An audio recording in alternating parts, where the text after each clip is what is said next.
Hello my fiery friends, welcome to another awesome and fiery fun stream. I'm your host the Infernoman here, and hopefully you're having a wonderful day wherever you are at. So, just going to be quick with the disclaimer here. We unfortunately did not make it to the not the pre-release, I don't know why I was saying pre-release there. We unfortunately did not get from Wizards the ability to get early access through the Omen Pass, but that's okay. Either way, we still have a backup plan of a really awesome and fun deck that I look forward to playing with you today. But what deck are we talking about, you may be wondering? Well, I'm glad you asked. So let's not waste any more time. Let's jump into it right now to show you exactly what I'm talking about. Where am I at right there? All right, awesome. Oh, you're officially back on Magic? Okay, welcome, Dennis Lennet. Thanks again for joining us today. Hopefully you're having a wonderful day wherever you're at, and good to hear that from you. Okay, so we're going to be playing with a deck that is based upon one of the precons from the Edge of Eternity set, because in about a week, the sun, I guess you could say, will be setting, if you will, on Edge of Eternities, and everybody we talk about for that, because as this point right now, a lot of people right now are streaming through the Omen Pass / not Spider-Man, but you get what I'm saying with that. That set is going to be coming out next week, so we'll be definitely doing a lot of interesting things with that, although it's probably going to take a little bit of extra time, only just because, let's just say that set, I'm still trying to figure out how to work with it regarding the deck text, but we'll figure that out as time goes on.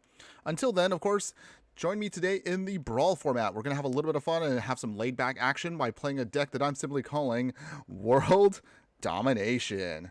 Why is it called World Domination, you may be wondering? Well, because we're going to be utilizing our lead card here, Hearthhull, the Worldseed. Before we talk about that, as always, let's go over the stats of the deck first. We'll talk about every single card in this deck, and then we'll play as many matches as we can with the budget list and best of one, of course. Well, actually, there is only best of one for Brawl. And of course, we'll play the upgraded version of the deck if you're interested in spending a little bit extra on this deck to see how much more stronger you can actually truly make this deck be. So going over the stats of the deck, first off, longtime viewers of the channel know how we do it. We have to talk about the stats of the deck before we dive right in. So our World Domination deck is going to be Jund colors of black, red, and green. Average mana curve for the deck will be 12.6, and we'll be rocking about 21 creatures in the deck, 11 instants, 16 sorceries, 8 artifacts, 6 enchantments, 1 planeswalker, and 40 lands total. Dead Splendid, I need to tell you this. I joined the dark side. I was always a Dimir villain all along. Oh, Dense Planet. You're saying that as if, like, I'm super shocked and be like, he's actually going to be that side?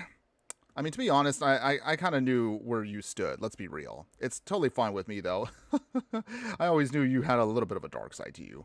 Any case, so before we continue on about your descent into darkness there, let's go over the deck itself and explain to you what the heck we're doing here. So, for those that don't know, who have been living under a rock in terms of the Magic world, we're going to be playing with Hearthhull, the Worldseed here. Again, it's going to be the pre-con that was added into Arena to it. So, Hearthhull, the Worldseed here, as you can see, is a 4-color Jund, it's a 3-color Jund deck. It's 4 mana. Legendary Artifact Spacecraft. It has stations. That means you have to tap it several times in order to activate those abilities it has.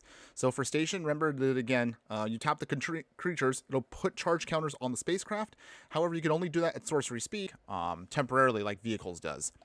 So for if we station for 2, you can get it up to its first ability. So for 1 and tap it, you can then sacrifice land, draw 2 cards, but you can play an additional land this turn. And then for 8+, once you get it all the way to the max, this now becomes a legendary artifact creature where it's a 6/7 and has flying, vigilance, and haste, and anytime you sacrifice a land, an opponent will lose 2 life. So that actually will be a really sweet ability for us as the game progresses. So, now we can talk about that. Let's go over the whole game plan for you. Starting in the 1-drop slot here, we have a lot of removal. So we have Annihilating Glare, sacrifice a artifact creature, or pay an extra 4 to destroy a creature planeswalker. We have another bit of spot removal here with Bloodchief's Thirst. Deals with any creature with mana value 2 or less. However, you can kick it for initial 3 mana to destroy pretty much anything after that. Bone Shards, sacrifice another creature or discard a card to destroy a creature or planeswalker. Distomb, so anytime we throw away some stuff here, we can actually throw it back into our hand from the graveyard back to our hand. It's going to be pretty nice there. Iridescent Vine Lasher here has the Offspring mechanic, so anytime a land enters, deal 1 damage to target opponent. However, you can also Offspring it to make an additional copy of the same creature. Quest of the Necropolis here has Landfall. Anytime a land we control enters, put a quest counter on the enchantment. Pay 6, and then you can put a creature card from our graveyard onto the battlefield. This also will get less cheaper. Well, actually, those will be more cheaper as time goes on for each quest counter on it. We have Lightning Axe here. Instant speed removal. Again, discard a card or pay an additional 5 to deal 5 damage to a creature. Crop rotation, this actually was a late night addition to the deck because there actually are going to be another set of anthology cards that are coming out to Arena. I think they're probably going to be coming out next week. So we're able to get a kind of a little sneaky peek there thanks to a post, and I do have it up on the Discord if you actually want to see the entire list of what cards are coming into Arena. They already are coded in, and actually you can even craft them now. I mean, that's how I got crop rotation here, but otherwise, rambling aside, crop rotation, amazing card here. Instant speed for just 1 green mana. Sacrifice a land, and you can pull out any other land card and put it onto the battlefield. I can't believe they actually put this card in here. This is actually a really busted card they actually added in. I also look forward to playing with this sometime soon in Timeless, but we'll worry about that in a future deck tech. Elvish Mystic here, and again, one of our bandage orcs along with Ignoble Hierarch. We have Land of War Elves. We'll have Saz's Chocobo here. Landfall ability means that it gets +1/+1 counters on it every time a land enters. Skyclave Pickaxe here. We can attach this to a creature when it enters, and then with the landfall ability, it gives that creature +2/+2 until end of turn. So we can start pumping it up really nice. Utopia Sprawl here. Add it to a forest, and then we can tap for an additional mana of the chosen color whatever we want. Revitalizing Repast here. It's either a tap land if we need it to be, or just use it as protection, giving our creature +1/+1 counter and giving it indestructible until end of turn. At this 2-drop slot, we'll have Bitter Triumph here. Either pay 3 life or discard a card, destroy a creature or planeswalker. Go for the Throat. Again, destroys any non-artifact creature. Cathartic Pyre, 3 damage to a creature or planeswalker, or you can use this to discard some cards and then draw some cards. Sabo Tender here. We also have a kind of like a secondary ability with the deck here, which is going to be a lot of landfall and pinging here. Anytime a land we control enters, deal 1 damage to each opponent. We have Druid class here. Anytime a land we control enters, we can gain 1 life, or we can also play additional lands once we get to level 2. And then level 3 turns a land we control into a creature with haste, and the creature's power and toughness are equal to the number of lands we control. So that's actually pretty nice for us to finish off our opponent. Aftermath Analyst here. Mill 3 cards when it enters, then sacrifice it and pay 4 to bring back all the land cards from our graveyard to the battlefield tapped. Gaia's Blessing. If we do end up getting milled out a little bit here, we can then put all those cards that are in our graveyard back into our library. So this is actually pretty nice here. Or we can just simply cast it for 2 mana to shuffle 3 cards back into our graveyard and then draw a card. Into the north, just bring out a Snowland and put it onto the battlefield tap for ramping. Seed Shift Impact here. Destroy an artifact or enchantment, and if its mana value was 2 or less, create a lander token, which we can use later on to sacrifice and then dig out another basic. Sylvan's Scrying here. Another way we can dig out any specific land we do want and put it into our hand.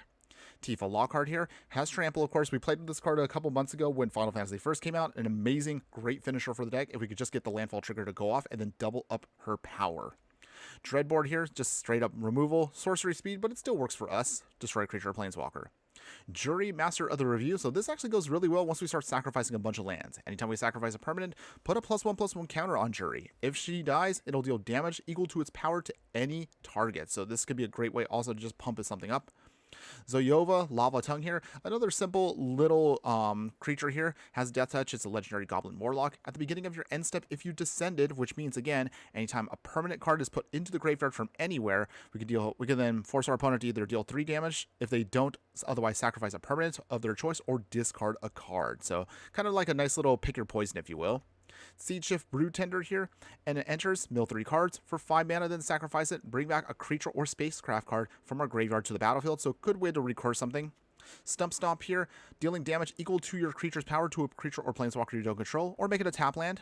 Arcane Signet, we're multicolored, so we definitely need to throw this in as a staple. Back for seconds here, 3 mana to bring back 2 creature cards from our graveyard to our hand, or you can bargain it by sacrificing artifact, enchantment, or token, and then putting one of those cards with a mana value of 4 or less back onto the battlefield, and the other goes into your hand. Boggart Trawler here, when it enters, it's going to be Graveyard Hate, or you can use it as a land. Popular Egoist here, so we are going to be sacrificing a lot of permanents, so we can then life gain and drain our opponent for 1, or you can use it to sacrifice another creature or enchantment and give it indestructible as a nice little blocker. Choking Miasma here, one of our low-level wraths that we have for the deck. Again, we are going to be a budget deck, so we're going to try to work with what we got. You can also kick it for an additional green mana to put a +1/+1 counter on a creature, and then give all creatures -2/-2 until end of turn. Litho Breaking here, another one of our low-level wraths for the deck, but it can still just kind of sweep away a lot of the cheap tokens out there. Creates a lander token, and then when we do, sacrifice another artifact. After that, 2 damage to each creature. Dense Planet. Gotta craft a proper meta deck. A Dimir bounce deck to be specific. Oh, well, I would definitely say, I mean, you definitely have more than enough options depending on, again, however you want to craft it. But again, you are definitely an evil person for trying to do something in Dimir.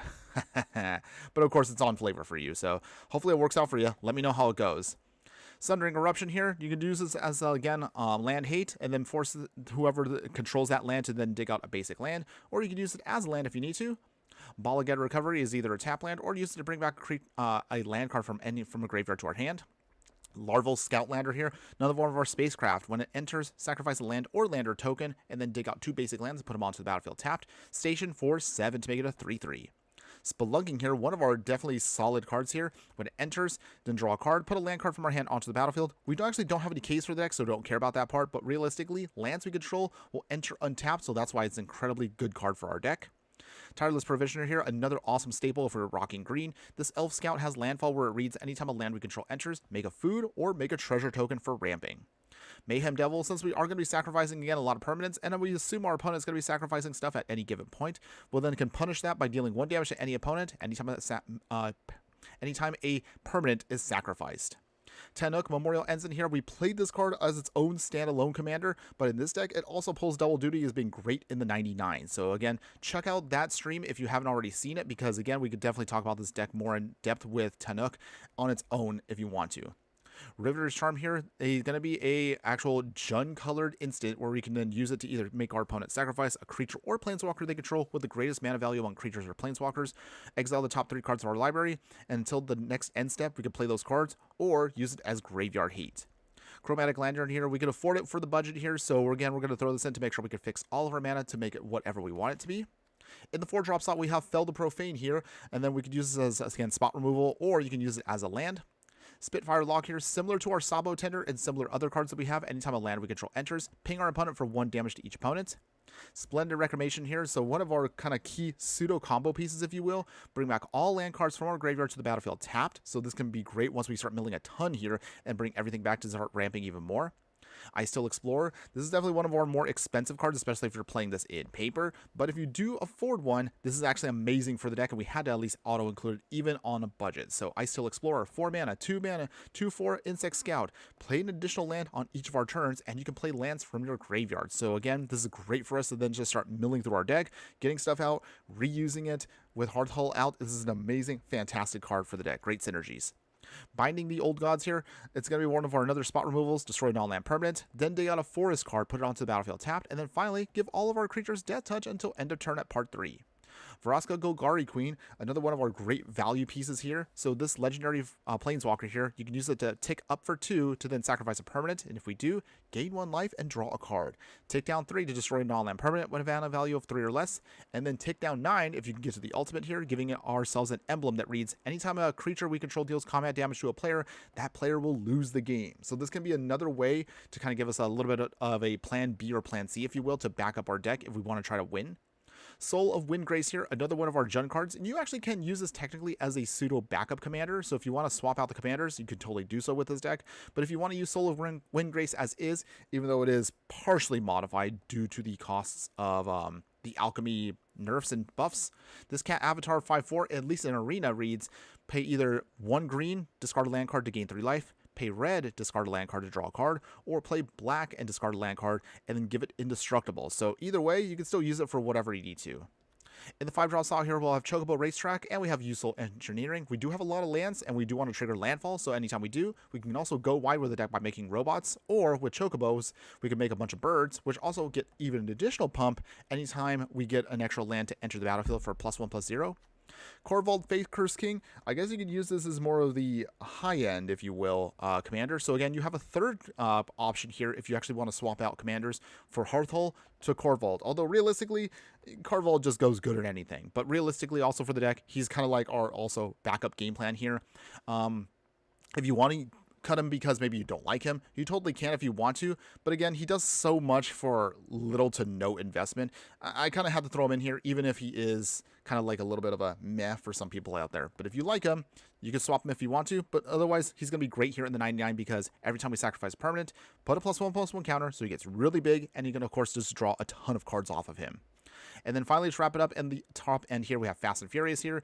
Use either one side to discard a card, draw 2 cards, or you can use it as a pseudo Wrath to then heal 3 damage to each creature without flying.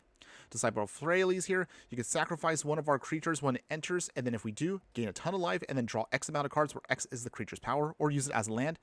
And then finally, another one of our tapped dual modal lands here. You can use either it or Blood-Soaked Insight here. Sorcery speed, however, it'll cost 1 less as opposed to being 7 mana for each 1 life your opponent has lost this turn. So if you time this right, you can then cast this for only 2 mana. Once you do, target opponent exiles the top 3 cards of their library. Until the end of your next turn, you may play those cards, and if you cast them spells, you can then choose any mana of your type to cast them. In other words, just steal 3 things and then utilize this for max value.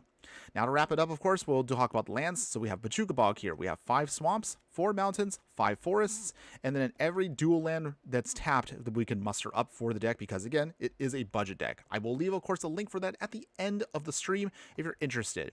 We have Bloodfell Caves, Drossforce Bridge, Jagged Barrens, Sulphurous Mire, Dark Moss Bridge, Festering Gulch, Jungle Hollow, Woodland Chasm, Bristling Backwoods, Highland Forest, Rugged Highlands, Slagwood Bridge, and of course all the utilities we can also smash into this deck. So we have Twisted Landscape, we have Arid Archway, Command Bridge, we have Command Tower as a staple, Escape Tunnel, we have several other cheap fetches like that, Evolving Wilds here, Fable Passage, one of the few rares we actually can't afford for the deck, we'll throw it in there, Promising Veins, Reliquary Tower, we're going to be drawing a ton of cards later on into the game once we get out Corvold, Riveter's Overlook is a staple for it, Terramorphic Expanse for more fetching, Urza's Escape to fetch out the specific lands, and Volatile Vault for, again, non-basic land hate to create a treasure token. And that is the whole deck for you, everybody, in a nutshell, if you will, or I guess you could say a Worldseed, if you will. But realistically, though, that is it, everyone. Let's go ahead, let's take this into the Brawl format. Let's go ahead, let's play as many matches as we can, and let's see how well this deck can do. Okay, woo! As always, just get so winded from trying to explain the whole deck. But Overlook, but the Pachuca Bog's coming in. Fast and Furious for a little bit of Wrathing. Elvish Mystic to help us also with that. Okay, I think we can make this work, right? It is very land heavy, but again, we're going to be a little slow anyway because of how we have to cast spells. I think this should be fine. Okay, so while our opponent is debating stuff here, let me know in the comments, everybody, how are y'all feeling today? Again, hopefully everyone's having a great day. Okay, they got Ancient Tomb. They are playing a Horfy Ghost Forge here. So 5 mana Dwarf Cleric. Spirits we control get +1/+1 and have Trample and Haste. Very interesting commander. But okay, I kind of like it. Let's see if they can make it work. We have Stump Stomp, so alright. Play the bridge and pass. So let's see. Game plan right now. We can get out Hearthhull. We'll try to station as quick as possible so we can start just sacrificing lands for more value. And hopefully that'll make us get going. Okay, opponent is definitely not playing around ourselves there. They're playing Chromox. Okay, so they're going to be ramping very quickly here. So that puts them at what? 1? Oh, Elish Norn. Okay. Well, the good news is we do have an option for that. So it's not like we can't do anything. Even if they do turn off awkwardly the ETB effects, that's fine. Inspiring Overseer. Okay. They're going to get 2 cards off of that. Gain 2 life. Okay. Annoying. It's fine. We do have removal in hand. So once they tap out, we should be good to go. Okay. Swinging. No blocks. Okay. Down to 21. Alright. So let's see here. First off, we will... What do we discard? Actually, we'll have to pay the 3. Small price to pay, but we could just get rid of it here and now. So, Elish Norn. The reason why we have to do it main phase is we want to make sure we can actually get our triggers off, because otherwise that really won't do anything for our deck. There we go. And we can get River's Overlook to actually do its thing. Okay, so with that, let's see, what do we get out? I think we probably get out another forest. Okay. Okay, gain that life. No attacks yet. Hearthhull should be coming in soon, but we also have a Chocobo Racetrack, so we can start actually going wide with our deck. Okay, so opponents, are they playing their commander yet? Tons of mana. Stack it up. Also, now that we have the whole list for Through the Omen Paths, do you like the Through the Omen Paths cards, or are you hoping that we still would have gotten Spider-Man instead for Arena? Let me know in the comments, everybody. I would love to hear from you on that one. Okay, opponent swinging with their little angel. Down to 17. Okay, so we need to start catching up here. Little by little. Okay, so I guess we'll play the Swamp. Chocobo Racetrack. So this way, once the Worldseed comes in, we can start stationing it very quickly once we can start getting the rest of our lands going. Okay. 4 cards opponent. What else you got? Market Gnome. Okay. Sacrifice fodder there. 3 cards in hand, opponent. What do you got? Combat Thresher. Okay. So that means with the ability that Hofri has, this will be a deafening thing once it actually starts going off. We got to start dealing with that quick. Okay, they swing. Dense Planet might rebuild Dimir Poison deck again. After crafting new cards, I hope to make it better. Also, Open Pass looks better than Spider-Man.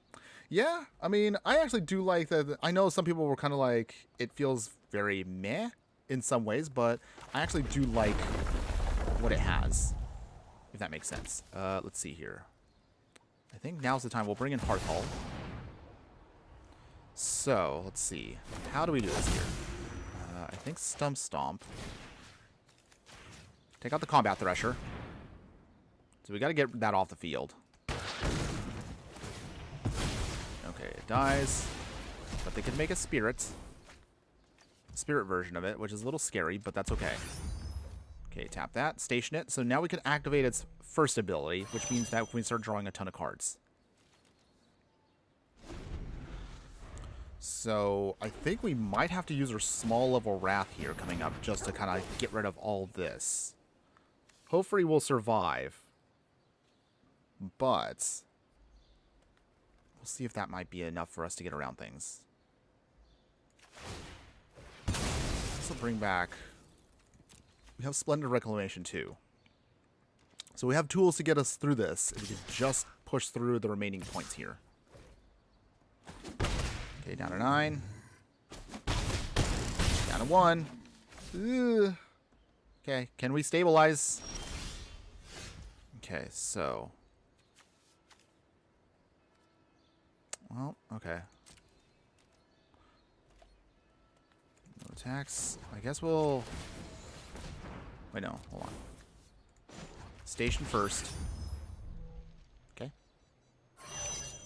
And then from here... Furious. Blow away everything. Okay.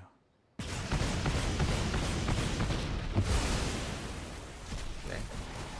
So that does mean they will take a... They do make a bunch of tokens. Still annoying. Wow. Again, I've never faced off against this card before, so it was really hard for me to evaluate what was the best way to do this. But we tried. Volatile Vault. Make another Chocobo. We can sacrifice here. Get rid of their Ancient Tomb. Like, it gives us another token, but it's not going to be enough, because we're already down to 1. That Inspiring Overseer alone just survived. Okay. Alright, so still at least trying to get a little bit going here, but looks like it might be a little too late. Play green. We'll sacrifice a land. Not that it really matters at this point. Draw 2. Just to kind of get us going here. Get another mountain going.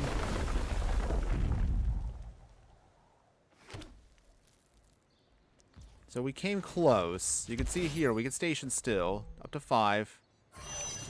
Station again.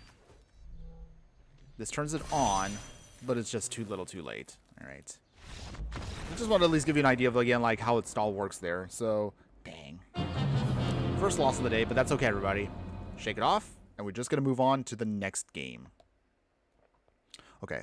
Still feeling pretty good, though. I know this deck can get some wins in. So hopefully we will try to score a couple of those. Oh, there we go. We got our nice little bonus there. Originally, the stream, I was going to try to do both drafts back to back.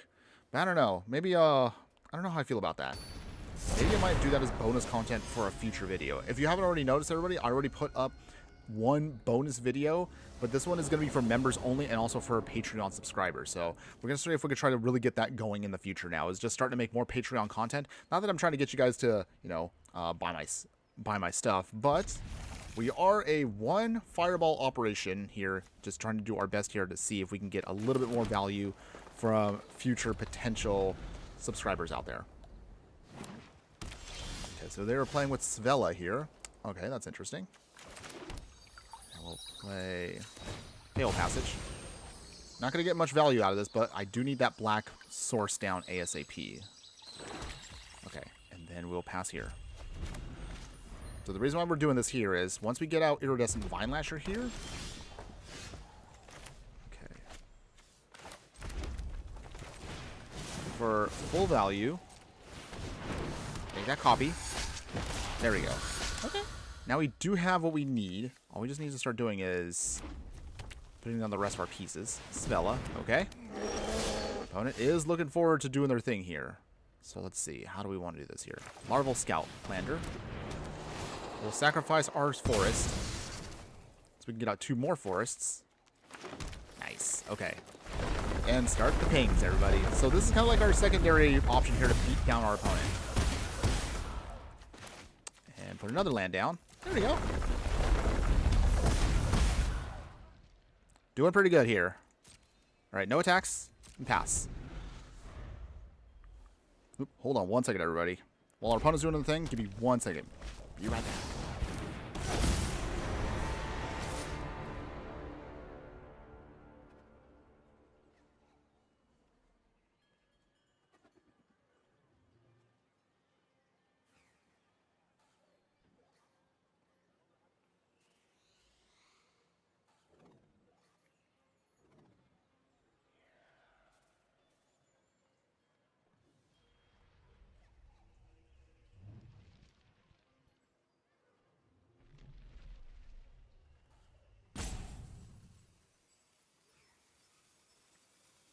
Wait, hold on. Okay, are we back? Okay. Sorry about that, everybody. Had a little bit of a slight little intrusion there. Okay, so let's see. No blocks yet. Okay. So they have the Quake Mole, so opponent is definitely not playing around with us here, but okay, let me see. Can we get around this? Is there a way around this? Okay, so I think Corval. We'll start sacrificing things here. We'll sacrifice the Scoutlander. We don't really need that. Come on, deck. Okay, no lands. Okay, still attack. So let's see. The Quake Mole. Whenever it becomes blocked, untap each creature to control after its combat phase and additional combat phase. Okay. So it doesn't have indestructible. So we can still block it and still defeat it. Harrow. Okay, so they are also trying to get their own ramp going. Dead Splendid. Yeah, Hopeless Nightmare into another Hopeless and Fear with Town is utterly disgusting. Also loops with Yorion as well. Oh, you're trying to go that route, huh? That sounds absolutely disgusting, by the way. But if it works out for you, more power to you. We made an Abzan bounce deck, if you were interested in that. I mean, I made that a little while ago. Okay, so... Let's see here. We'll block for now. We have to get rid of it. We can't allow it to do massive damage to us, so it has to go away. No blocks here. I'd rather take the 2 than lose 8. Okay, so let's see here. Hearthhull. Coming in. Skyclave Pickaxe. We attach it to the Vine Lasher. Get our landfall trigger in. Alright, nice. And quest for the Necropolis. Station for 1. Swing here. Down to 14. Okay. So far we're in this. We're doing pretty good. Let's see if we can keep this going. Opponent's got 4 cards in hand. Come on, opponents. What else you got? Tyrant of Care Ridges. I totally forgot. Okay. 4 damage to any target. Oh, jeez. Ouch. Cultivate. Okay. So getting more lands out. So it has fire breathing to it. Nothing else realistically. So it's not too scary for us. We'll see. Okay. Chocobo Racetrack. Swamp. Hitting our opponent still. Down to 13. Station. Sacrifice a land. Let's see. Follow Hella dead. So at least we can reuse that later on. All right, and then also we have another command tower here. Nice. Being our opponent for a little bit here. Down to 12. Let's see. Seed Chipped Impact won't do anything now. Seed Chip Brew Tender. Mill 3. Okay, so we did get a couple of essentials into the yard there, so let's station a bit more. Station again. Station again. Okay, so now we have our Hearthhull online, so we're hopefully going to achieve here soon world domination. We just got to get through these two creatures, and we should be good to go here. We do have 2 ways of recurring creatures from the graveyard to the battlefield. We also have Mayhem Devil. We can also bring back Corvold. We have a lot of options actually here. Oh. Tyrannus Rex. Is that going to beat us?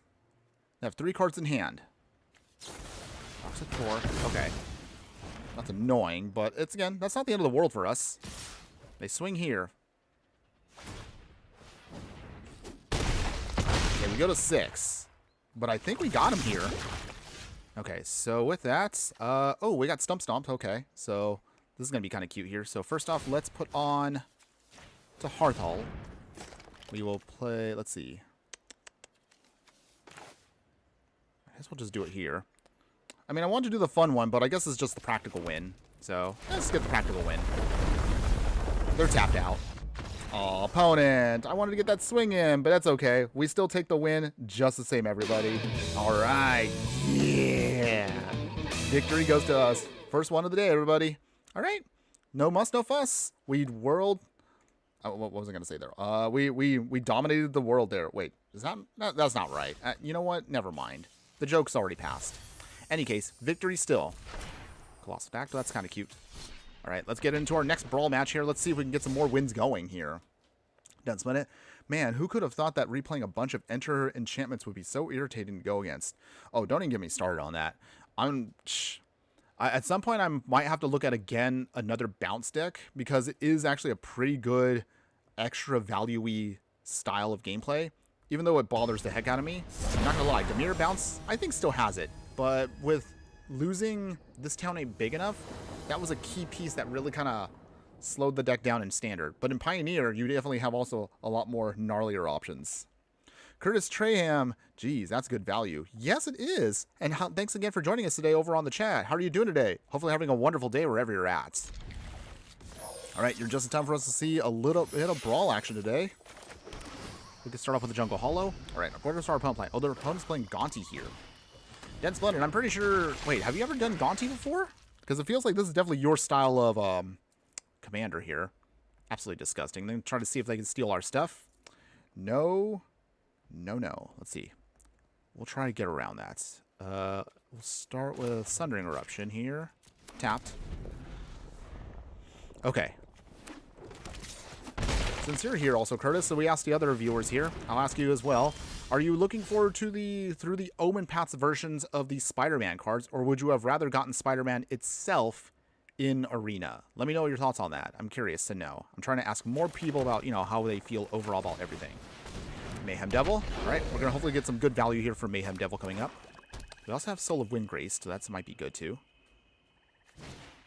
Phyrexian Arena. All right, opponent is going to start trying to get their draw on. Play the Evolving Wilds. Druid class here. Oh, maybe I should have played that first. Okay, oops. Hopefully that 1 point of life won't hurt us too much here. Start pinging our opponent. We don't want them to get value off that Shambling Gas just yet, so I would rather we just start building up our stuff. Let's get a Swamp. Ping, and Life Gain and Drain. I'm going to start drawing extra cards. Swamp again. They're playing also Cabal Stronghold, so they're going to start trying to get more going here. When is Gaunt? Okay, here comes Gaunty. And the annoying part is you have no idea what he's taking from you. So it could be something great, or it could be something absolutely nothing. I guess we'll find out later. Oh, they got a removal? That's annoying. Okay, well, let's get our ping done. Well, I mean, I'd rather they get the spot removal versus something devastating that would have completely screwed us over there, but okay.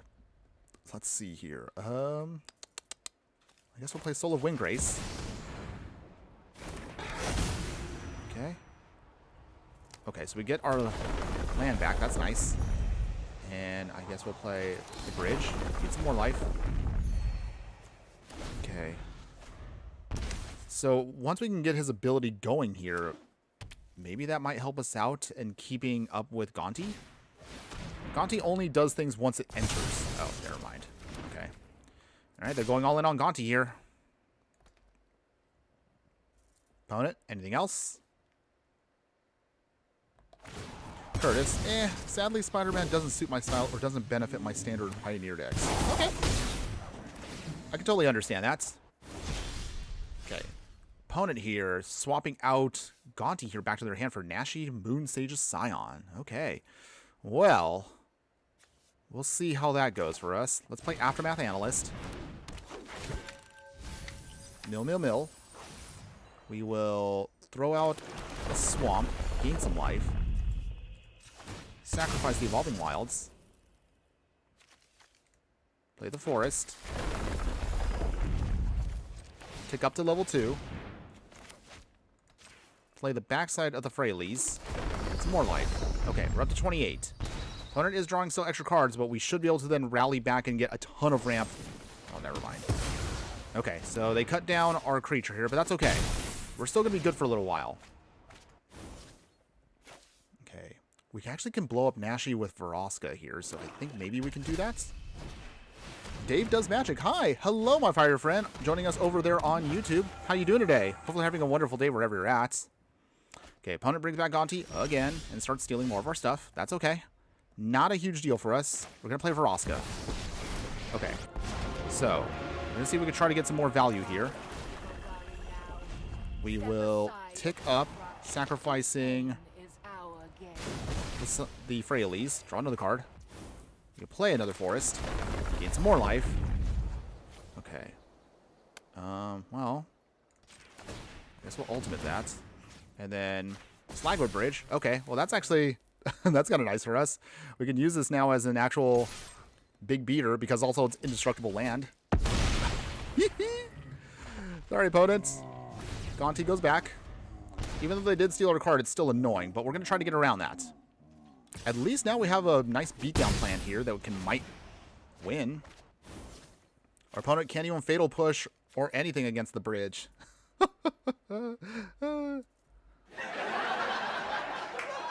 Dan Splendid, honestly, of all theft-based commanders, I still believe Laughing Jasper Flint is the strongest commander for that theme, and Sheep as well. I mean, you're not wrong, but isn't there a Spider-Man card that does the same thing as Monty, but even worse?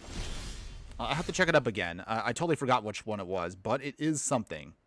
And then, let's see. Oh, Curtis. However, the Avatar set got my interest because Earthbending now benefits my Jund Landfall. Ooh, that's right. Honestly, though, out of all the ones that have come out this year, I mean, I wasn't, like, I liked Final Fantasy, but it wasn't a series I actually did play that much. However, I am an avid fan of Avatar: The Last Airbender, and also, and somewhat of I still enjoy Korra. Not as much as the first show, but I still like what they both do. So I'm actually looking forward to Last Airbender coming out in November. That actually is a set I know front to back, like the whole series, so I'm looking forward to that one. That'll be great. Until then, however, let's see if we can try to close this out against our opponent here. Sabo Tender. Oh, they made me cast for that. Okay, that's fine. Station with the Worldseed. Sacrifice one of our swamps.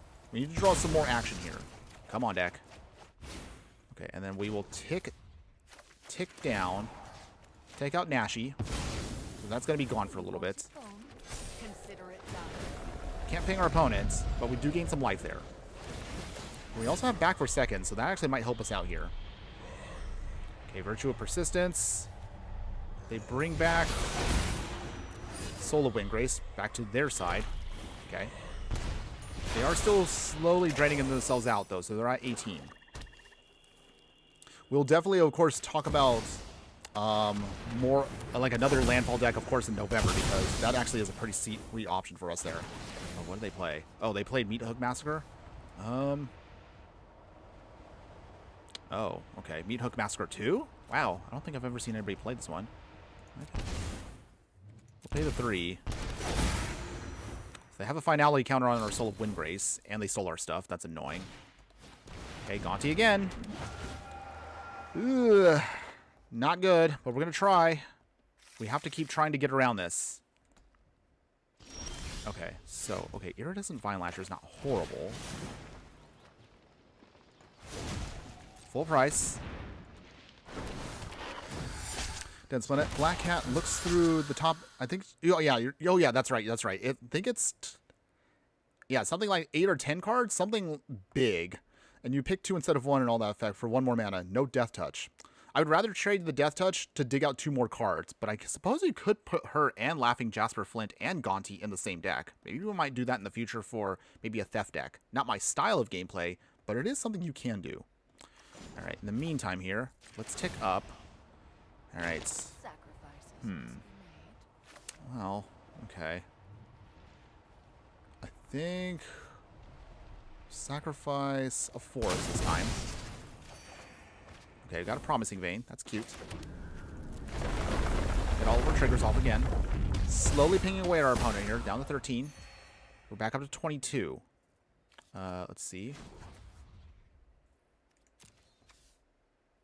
Is there anything we can bring back so that way our opponent doesn't try to do shenanigans on us? Oh, okay, I think we got it.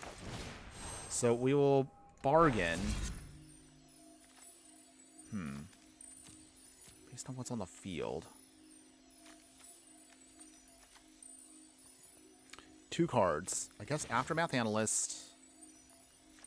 And I guess Disciple of Freyalise. What do we sacrifice, though? I guess sacrifice Druid class. Okay. Put back the Aftermath Analyst into our battlefield. Mill 3. Okay. We can then sacrifice another land. Another forest. We're hoping to see if we can get back Aftermath Analyst after this. Okay, and then Stump Stomp. Tapped. More triggers. Ping our opponent. Slowly draining him out. Stump Stomp. Well, we can't really hit anything with that. Okay. I think that's pretty much it for now. Station.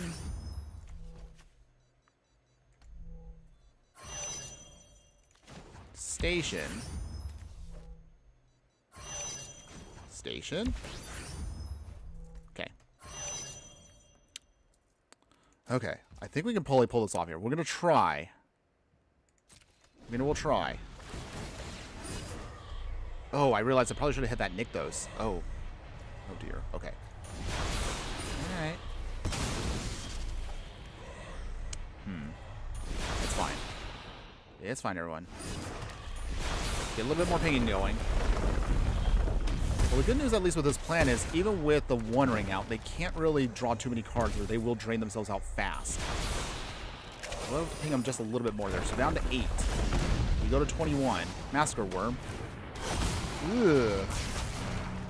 Ouch. Our Aftermath Analyst does survive. Okay. What do we do here?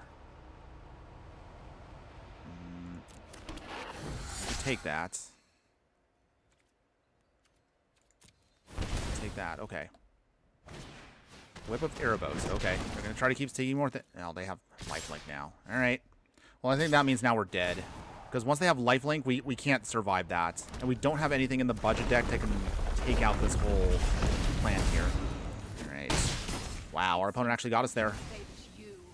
Okay. Well, I'm just going to cut this one now. Man, that sucked. Wow. We were close to getting them, but then once they got that whip out, we were done. There was no way we could have stopped that on a budget deck. Oh, well. All right, moving on to the next one. Curtis, you know, I might try Brawl since I'm new to this and I still don't know some of the commander cards that can be in Brawl.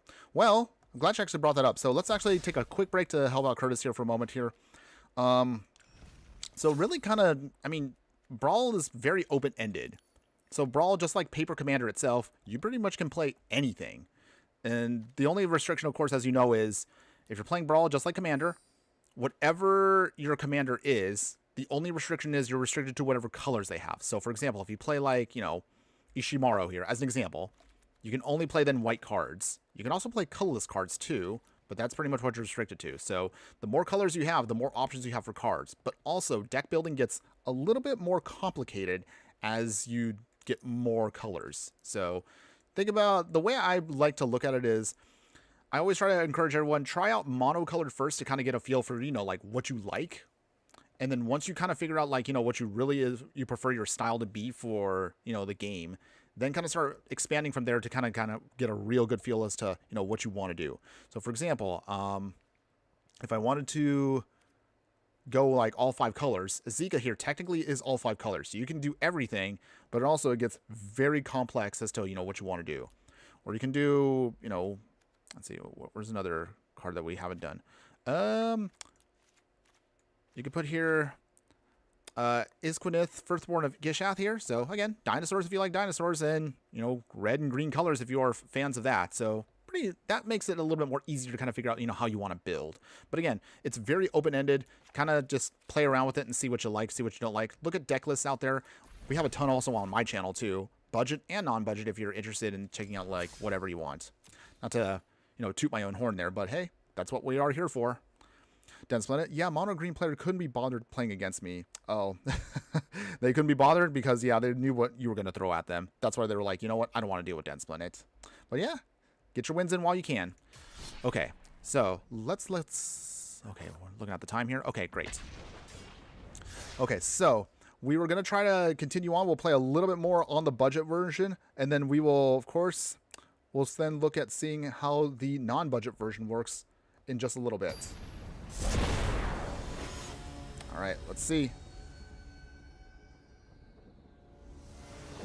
Let's do this. It's time. All right. Yeah, okay. Okay, so let's see what we got here. We got crop rotation. That's actually good. We don't have any busted lands in this deck, but I definitely recommend getting a copy of this when you can. That's going to be really important later on.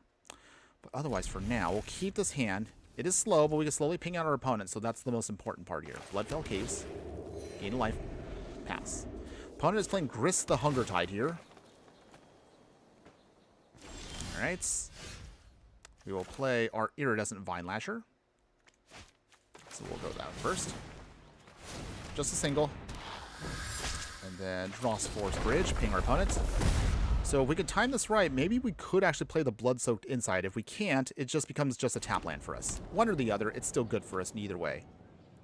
Dense Planet, yeah, you could be like me and play theft and commit crimes of the theft kind. You and your thieving decks. Absolutely disgusting, by the way, but hey, it works for you, so I can't hate on you too much for that. Taping our opponent for that. And then we'll pass here. We can crop rotation at instant speed, which is actually pretty nice. So I think what I'm going to try to do here, crop rotation. And then from there, even if our opponent takes out Iridescent Vine Lasher, we can bring it back. Okay, here comes Grist. So Grist right now is a scary card, but it still takes a little while for him to actually do his thing. But it's going to start getting their milling going. Okay, they will exile. Or not. Okay. They swing. No blocks. Take the damage. We're down to 24. Crop rotation at instant speed. Sacrifice a mountain. So this means we can now grab whatever we need to, which is actually pretty nice overall. We'll get out the Arid Archway, actually. This means we will bounce back a land. Maybe we should actually sacrifice the non-basic, but okay. That's fine. We still do our thing here. Let's see. That's 1, 2, that's 3. Evolving Wilds. Sacrifice the Evolving Wilds. We will get back a forest. Our opponent again. Let's see. We can bring back a creature card, but we don't have anything in the yard just yet. No attacks yet. Pass. Okay. So far, we have everything we want. Okay. They will destroy our creature, which is, again, small price to pay, but that's okay. Ooh, they have Born Soul Trader. Very powerful card. Once they start making tokens, it's going to be pretty tough for us to get around that. Our opponent is also doing something that I realize is also pretty gnarly for our deck, but we'll see if we can get around it. Let's see. First off, how do we do this here? Put the bridge down. Back for seconds. Actually, hold on. How do I want to do this? Play Distomb instead. Okay. Opponents. Nothing yet. A little slow here. We're going to try to make it work. I think the plan I'm trying to come up with in my head is I want to get most of the value out of Vine Lasher, use Blood-Soaked Insight to see if we can cheapen the cost, and then cast it, and then maybe we can get a little bit more value stealing our opponent's stuff. Not obviously a theft deck, but hopefully this might work out. At least I hope it will. Also, random question. If anybody's already begun looking at the list, is there anything that interests you from the Omen Paths? We'll put up the poll tomorrow and start asking around to see what you want to see us build for the upcoming Omen Paths next week. It's still weird for me to say not Spider-Man, but that really is what it is. Sylvan Tutor, okay. Opponent is definitely playing with a higher level of power than us. It would be kind of nice if we can do the bracket system in Arena, but it's kind of hard to do that. I guess they'd have to add more coding in to make certain cards be marked as higher power versus others. Minor, alright. They keep exiling our cards, which is going to be a problem. But we'll see if we can get around it. Let's see. Okay, so Vine Lasher for full value with Offspring. Alright. We can play a Swamp. Ping, ping, ping. And then there's nothing else in our yard, so I guess that's it for now. Okay, so let's see. Splendid Reclamation might help, but not realistically. Blood Artist? Oh, okay. Wow, we're dealing with a lot of life gain and drain today. I mean, again, we technically do life gain and drain on our deck too, but it's just... It's interesting. It's interesting what they match you up with when you play Arena. Like, I don't know, whatever you guys are playing with, whatever you consider as your favorite decks, and then somehow you end up fighting against, like, something that's, you know, more the same. Like, sometimes I'll play certain aggro decks, and I end up fighting against just nothing but mill all day. Okay, Forsaken Miner. Okay. Generating that value. Fallen Shaman? Maybe? Or is it Warren Soul Trader? They're just going to start ramping. It is a strong card, though. Maybe we should have put that in our deck. Something to consider for the non-budget one. But we'll talk about that a little bit more in a bit.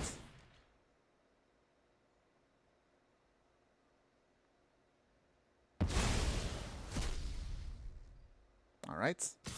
Anything else, opponent? Okay, they are swinging. Okay, let's see. Big swing here. We can block one of the tokens. That's 1, 2, 3, 4, 5, 6, 7, 8. Okay. Is there a way out of this? Or are we dead again? Dang. Budget deck's not doing as hot as I was hoping it would. Okay, so they do sacrifice. Life gain and drain some more. Make some treasures. Go to 4. Okay. Would be nice if I could play this at instant speed. That would have been nice. Okay, one Soul Trader. Okay. Still committing crimes to keep utilizing this game plan here, which is a nice one, but it's annoying against us. Okay, come on. Anything else? Jeez, they actually ate up all our cards we actually could use. Okay, are they just going to drain me out here? Yeah, they will. Okay. Interesting combo, though. Blood Artist into Forsaken Miner and Warren Soul Trader. So you actually could use that as a 3-card combo. A little clunky, but it is doable. You actually can curve out right into it if you want to do a turn 3 win. Our opponent beats us here. Okay. So I think we've seen enough of the budget deck to kind of get an idea of what it's trying to do. And unfortunately, though, we experienced another loss with it. Okay. It's fine. It's okay, everybody. Let's actually now talk about the non-budget version. I think that one might actually be the key to getting what we really want to get done today. So, if you are interested still in the world domination, you want to actually make your world domination a lot more stronger, let's actually talk about how we can actually take this to the next level. Keep in mind there are some cards that I did want to add to the deck, but I'm out of mythic wild cards, so it's a little awkward for me to talk about cards that I want to add in, but I just don't have the wild cards for it. I know. Arena economy, everybody. It's rough out there. But if you do want to see how well you can make this deck more stronger, let's talk about the following cards. So, combing through the 1-drop slot, we do have a couple of other more upgraded versions here. We have Malachor Rebirth here. This actually is going to be a lot stronger. This is actually, right now, this is actually $9 in paper? Ugh. Good lord, this is actually a really, really, really good card, but wow, $9 for an uncommon, everybody. So, I guess that's why this is considered an upgrade now. So, if you throw it in her, uncommon in Arena, but $9 in paper, so keep that in mind. We'll throw in Reanimate now, so this is actually going to be a much more stronger than Distomb, but we'll keep both in there just the same. So bring back any creature card from a graveyard to the battlefield. We will lose life, however, but that's a small price to pay, considering that you can get something really big back very quickly. We'll throw in Scavenger's Talent, so every time a creature we control dies, make a food token. This can only trigger once, but the food tokens can be great for sacrificing to something like, say, Corvold here over and over again. We'll also add in Birds of Paradise, so a much more stronger mana dork for us. We'll add in Burgeoning here. Anytime an opponent plays a land, we can also add in a land from our hand to the battlefield, so this can help us keep up with them. Crop Rotation, of course, stays, of course. Ignoble Hierarch. Sylvan Safekeeper here. This is also another one of our very strong upgrades to the deck. Sacrifice a land. Give a creature we control Shroud until end of turn. So this makes sure that we can protect what we need to at instant speed. We'll, of course, throw in Deathrite Shaman, so this is also another great card for us. Elf Shaman, exile the land card to then fix mana with what we need to, or you can utilize the secondary third abilities. Pay black and tap it to then exile an instant or sorcery card to make an opponent lose 2 life, or exile a creature card from a graveyard to gain 2 life. So it can be a little bit of everything, whatever we need to. In the 2-drop slot, we'll have Diabolic Intent here. We sacrifice a creature, dig out any card, and then put it into our hand. So good for us if we need to just pull out whatever our key piece is. As far as other upgrades to the deck, we'll add a Deeproot Wayfinder here, another amazing card for us. If this can deal combat damage to a player or a battle, surveil 1, and then bring back a land card from our graveyard to the battlefield tapped. So good for us for extra ramping. We'll throw in a couple other unique cards here, like House Cartographer here. This is actually going to help us with our game plan a lot more here. So at the beginning of your main phase, your second one, if this is tapped, reveal cards from the top of our library until you get a land card. Put that card into your hand. So kind of like pseudo card advantage there. Lotus Cobra, Landfall, of course. Anytime a land enters, we can then add another land of any color we want. So great for fixing everything we need to. We'll add in also, let's see, we'll also, of course, have to add in Wrenn and 6. Wrenn and 6, of course, is going to be really good for this deck here. Bring back a target land card from our graveyard to our hand for 1, tick down to then ping something for 1 damage, and of course, we can get an emblem if we're able to get to -7 to then give all of our instant and sorcery cards in our graveyard Retrace. That's actually extremely powerful if we can make it there. But even if we don't, we still have a lot of good options for us. So in the 3-drop slot, we'll throw in Braid's Arisen Nightmare, 3-mana legendary Nightmare here, 3/3. At the beginning of our end step, sacrifice an artifact, creature, enchantment, land, or planeswalker. If we do, our opponent has to sacrifice the same permanent type. If they don't, they will lose 2 life, and we can draw a card. So we can punish our opponent as the game progresses here. In terms of other upgrades here, Valakut Exploration, Landfall, anytime a land we control enters, exile the top card of our library. We can play that card as long as it remains exiled, but at the beginning of our end step, if there are any leftover exile cards, we have to throw them away, but then we can then deal that much damage to each opponent. So little by little, we can also burn out our opponent with that. Azusa Lost but Seeking, of course, amazing card for us for any kind of landfall deck where we can then play 2 additional lands each turn, so we can get really fast with the putting out lands. We'll have Flare of Cultivation here. Sacrifice a non-token green creature at instant speed if we... Oh, actually, at sorcery speed, not instant speed. But again, still amazing if you actually cast this for free. If we do that, we can dig up 2 basic lands and put them onto the battlefield. So really good for us for the early game. Undergrowth Recon here, amazing also for the deck. At the beginning of our upkeep, bringing back a land card from our graveyard to the battlefield tapped. We can keep sacrificing if we need to with Hearthhull. We have a ton of amazing ways we could do that. We'll also throw in Crucible Worlds, play any land we want from our graveyard. That's actually really, really good for the deck. Although the card is absolutely expensive in paper. Really amazing upgrade for the deck. Oh, Curtis. Second ability is even better when you sacrifice a permanent. Target player mills 2 cards. Oh, that's right. I forgot to mention that with Scavenger's Talent. So we also have a kind of like, I guess, a secondary plan if you want to. If we can actually tick this up to then level 2, we can then either mill ourselves if we want to then kind of fix what we need to. But realistically, we can mill out our opponent. So a very slow but very annoying way we can actually mill out our opponent. Really good for the deck. Going into the 4-drop slot, we have Damnation here, so we actually have a solid Wrath for the deck. Destroy all creatures. They can't be regenerated.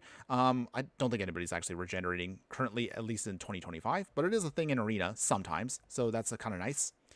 Other upgrades for the deck, we'll also throw in Conduit of Worlds here. So 4 mana artifact. We can play lands from our graveyard similar to Crucible of Worlds. However, we can also then tap it if we want to choose a non-land permanent. If we haven't cast a spell this turn, we can cast that card, and if we do, we can't cast active additional spells this turn. So we can only do one at a time, but sometimes this can be good for us to kind of get more value out of our graveyard. We'll also throw in Scape Shift here. So this is actually a really hilarious combo if you can pull this off. Sacrifice any number of lands and then dig out that many lands from our from our library to the battlefield tapped. So this can be a good way of just generating a ton of extra landfall triggers if we do have the right pieces on the battlefield. Other upgrade here, we have Hugs Grizzly Guardian here. So this is actually kind of a cute one here. So it's 4, but it also has X. It's a 5/5 Badger Warrior with Trample. When Hugs enters, exile the top X cards of your library. Until the end of your next turn, you can play those cards, and also we can play additional lands on each of our turns. So again, more landfall abilities for us. We can use this ability if we want to. You actually don't have to. You could just play it as a 4-drop here for 5/5. It's a pretty good card, really beefy overall. And then finally, at the top end of the curve, we have Primeval Bounty here. We have landfall with it. Anytime a land enters, we gain 3 life. Or anytime we cast a creature spell, create a 3/3 green beast creature token. Or anytime we cast a non-creature spell, put 3+1/+1 counters on a creature we control. So tons of amazing value here. Ancient Green Warden, again, like I don't know how to say anything. This is just an amazing card here. It basically just doubles all of our land triggers anytime it enters. So we can also get double for that. It's amazing. Lumara, Bellows of the Woods. So again, another card for us that when it enters, mill 4 cards, then bring back all of our land cards from our graveyard to the battlefield tap. So kind of like, it basically does exactly what Aftermath Analysis does, just all in one turn for 6 mana straight out. And then finally, we'll have Rebuild the City here. So very expensive at 7 mana, but we could choose a land and then create 3 tokens that are copies of it, except they're also 3/3 creatures in addition to their other types, and they have Vigilance and Menace. So good for us. They are going to be a little slow because they are affected by Summoning Sickness, but we can also use this to clone specific lands we want to get more value out of our deck. But that is going to be otherwise the main part here. The upgrades, of course, for the land base, I'm pretty sure are going to be very straightforward for us, but we'll go over them really quickly here. So obviously we want to upgrade all of our tap lands into actual real rare dual lands that actually are good for us for fixing. So of course we'll throw in all the fast lands, Blackleaf Cliffs. We have the Verge lands like Blazemire Verge. We of course have in the Surveil lands like Rackus Theater. And of course we'll throw in the Shock lands themselves. So that's going to be 4 copies of each across all the ways here. For the singles here, we have Bachuka Bog for Graveyard Hate. We have Zen Crucible Defiance for making some tokens. Boseiju, of course, is going to be a staple for this deck. We can use it as instant artifact or enchantment hate. And then finally, going over to the utility lands that we upgrade into now. So we will also add in Zeotora's Proving Ground. We'll add in Bloodstained Mire for real fetch lands. Woodland Foothills, of course, Verdant Catacombs. We'll throw in, of course, what else have we missed? Oh, yeah, Prismatic Vista, of course. Lotus Field for sacrifice we need to. Keep the Fabled Passage, of course. But that's basically it, everybody. That is the upgraded version of the deck to get more value out of the deck and make it far stronger than it currently is. Dan Splendid, yeah, I just realized we got a new set of cards that didn't get notified about. New Emrakul Eon Storm in Brawl. That is true. We actually did get a lot of the cards, but they're probably going to get announced next week. I'm guessing that anthology will be officially released next week. Also, I'm looking forward to using Flicker Whisk and finally Chain Lightning for my burn deck for Timeless. But we'll talk about that again. We'll talk about more of that stuff once we're done with today. Until then, let's go ahead, let's get into the match there, everybody. I'm ready now to see how much more stronger World Domination can get. So let's see. Feeling pretty good. Let's do this. It's time. All right. Yeah. Woo. Oh, here, a good one. Spelunking. Oh, that's right. Oh, wait. Did we cut Spelunking from the deck? Oh, that might be awkward, but I mean, we do have now a lot more stronger lands, so we may not need Spelunking as much, but we'll see. Let's see if actually that comes back to bite me later on. But yeah, I'm glad you mentioned that. I think we kind of started running out of room because I was squeezing in so much more value with the landfall stuff we have. But we'll see. We'll see if it actually affects us. All right, so in the meantime here, let's play with the Bala Get Recovery first. Our opponent is playing Giada, so it's going to be all Angels. But we'll see if we can get around Angels. Our Wrath might actually be what we're going to need soon. So play the Swamp first. Lotus Cobra.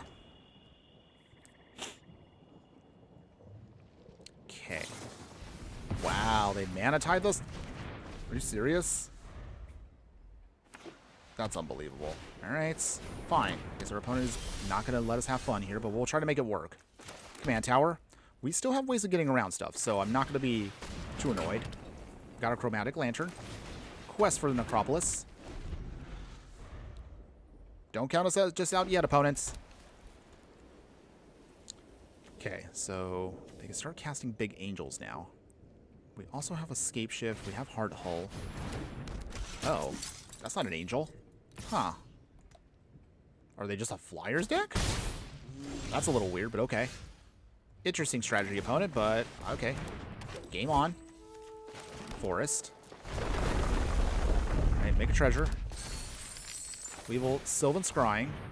So let's see, what do we want to grab? I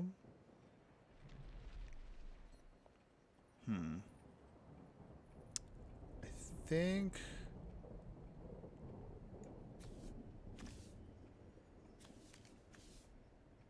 Get the Wooded Foothills. So the reason for that is once we want to get more landfall triggers off to get more treasures, we should be able to then get Quest for Necropolis. We can get Lotus Cobra back if we need to in a pinch. Oh, are they life gain? I wasn't expecting this, but okay, opponents. I'm not sure I understand your strategy here, but we'll see what they do. We'll station now. Wooded Foothills. Make another treasure. Sabo Tender. Sacrifice a land. We'll sacrifice the forest. Draw 2 cards. Oh, there we go. We got the reanimate, so that's good. So let's reanimate Lotus Cobra now. Nice. Okay, so now we have our plan ready to go here. Here we go. Treasures. Ping away. Let's see. Well, I guess we don't really need any mana for now, but I guess we'll play it on black.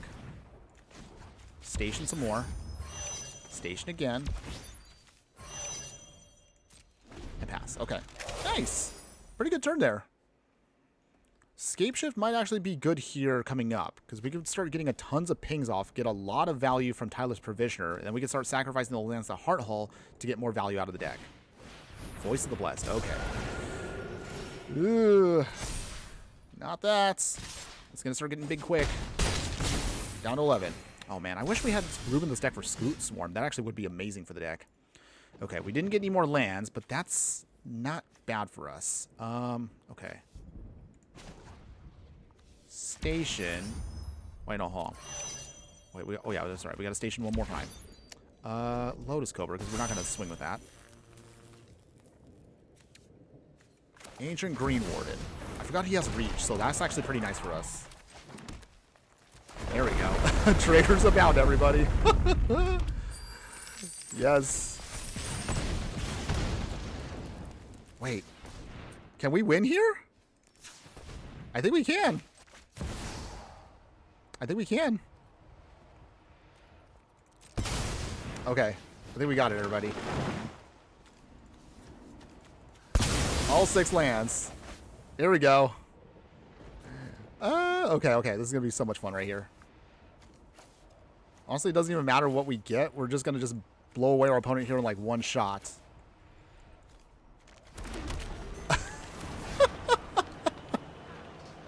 The triggers, they all go off. Yes! Oh, we got them. We got them. We got all the treasures. Yes! Oh my goodness. Oh. The triggers. We'll get another land off of that, sure. Guarantee our win there, opponents. Thank you. Oh, we've got more. They keep coming. They keep coming. Yes, we'll just make a bunch of land here. You know what? It doesn't even matter what we get.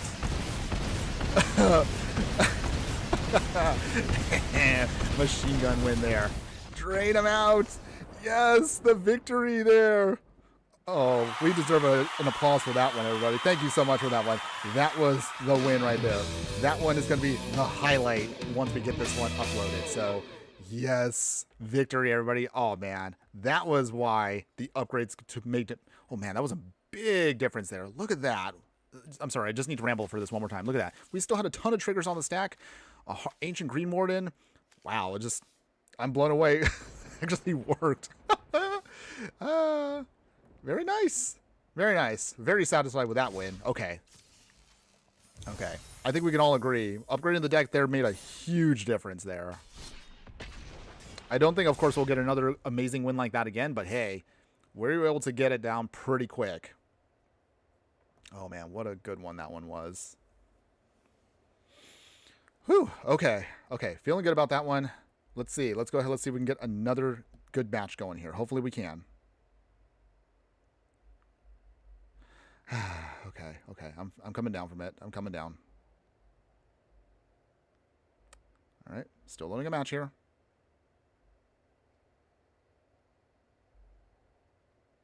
All right, opponents.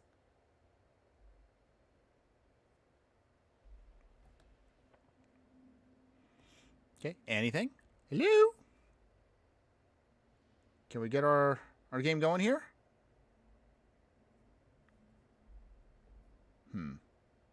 Okay. Opponent. Waiting for an opponent here. Come on. There we go. We got in a match here. All right. It's time to All right. Yeah. All right.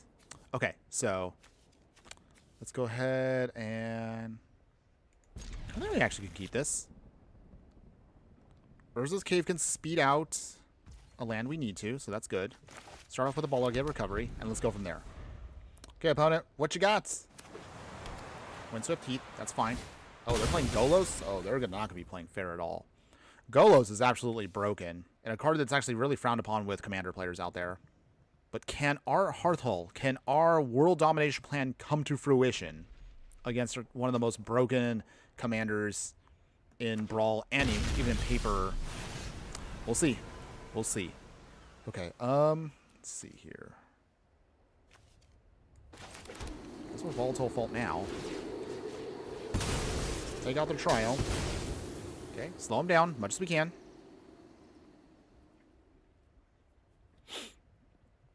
Okay, ideally we want that Ice Till Explorer to come in. Once we can get that down, we can actually start ramping pretty quick here. Okay. Ooh, nice. We got a Chromatic Lantern. That's actually good, too. I guess we'll crack it now. So let's see. Let's get out...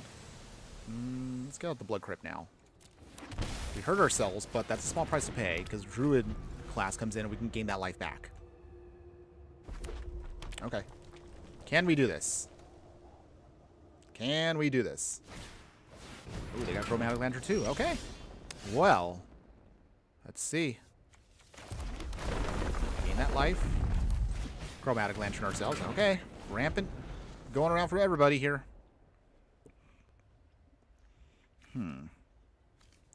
So I still explore. And that means we should be able to start really doing our thing. Oh, they got Prosper. We actually never did a Prosper deck ourselves. I guess we'll find out how well that does in a bit. Let's play now our Ice Till Explorer. So that gives us access now to our lands there. What we're going to do is we're going to discard a land. Small price to pay, because we can just get it back. So that's not a problem for us. Prosper down. Phew. Okay. And then with that, Wooded Foothills. No land. Ooh, actually it wasn't land. Okay. And then play that land. There we go. Ooh, we also got another Bloodstained Mire too. So that's good too. Pass here. So we do have now our land package ready to go. We just need Hearthhull to come in and start doing its thing. Our opponent also is going to get the ramp going too, because they got Tireless Provisioner. Now our question is, what else do we want to grab? We have options here. We have a Urza's Cave, so we can dig out whatever land we need to. I kind of wish, though, we did have... oh, man. We only had for the deck... if we only had Strip Mine, then we'd be in business. Unfortunately, though, I don't have enough Mythics, and also, I'm not going to spend $20 to get 4 Mythics, literally digital ones, just for Arena. I've done that already, and I'm kind of a little embarrassed about that. But again, life of a content creator. Okay, let's get their treasures. Well, I guess we We actually don't have to do this, but we will. Okay, we'll sacrifice here. Let's start getting our surveil lands out. Commercial district. Okay. Build another land. I'll just keep that land on top. Okay, so Hearthhull doing its thing. Station. Sacrifice a land. Sacrifice a mountain. Okay, so we're going to get value train for days here. Oh, wow, we got the Reliquary Tower. Nice. Again. Okay, Felt the Profane is in there. Volatile Fault. We will hit their Land of War wastes. Just starting to get rid of those lands they have. Man, we just need a payoff right now. We have our combo more or less ready to go. We just need actually start getting their... We just start hitting their stuff. Alright, play the Volatile Fault again. Build another land. Okay. Play an additional land. We literally have all the landfall triggers we want now. Like, literally we have everything. But we just need to find a payoff. Any payoff, deck. Come on. Again, I just need any payoff. We literally now have everything ramped perfectly. We just need something. Just blow away our opponent. Anything. What did we mill, by the way? Okay, did we mill it? Okay, we lost our Ancient Green Warden. A little annoying there, but not a big deal. Primeval Bounty. Ooh, that actually would have been nice, too. Okay. If we have to, we can also Ice-Till Explorer, sacrifice that, use Conduit of Worlds to then bring it back as an option. On the other hand, let's see. We also could use... What else can we use here? Grim Tutor. Okay, so our opponent is digging out their whatever game-ending piece they need. I don't know what it is, but we'll find out soon. Ooh. We'll see.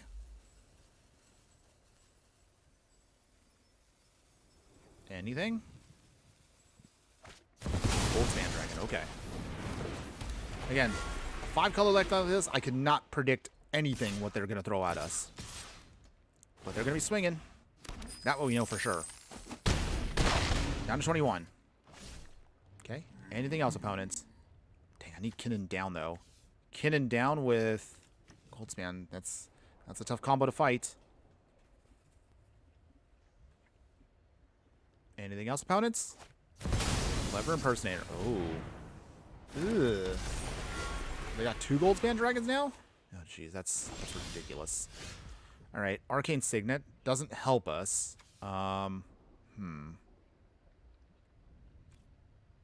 Okay. Wooded Foothills. Keep the milling going. Oh, Lumara would have been so nice to get. Okay. First, let me do this. Conduit of Worlds. Okay, so... What do we want back? I guess we'll get Wait, we can't still, because I forgot that we still just did our thing there. Let's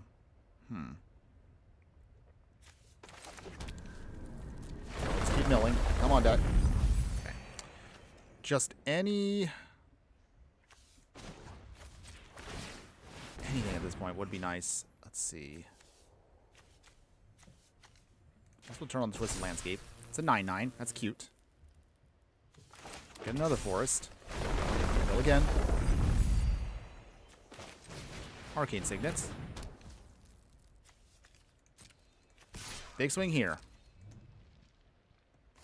Ooh, they block with Kinnan. Okay. Well, I guess they have enough now where they don't need Kinnan anymore. Diabolic Intent. And then we'll sacrifice that land. Okay, so now we have a chance to just kind of dig out what we need.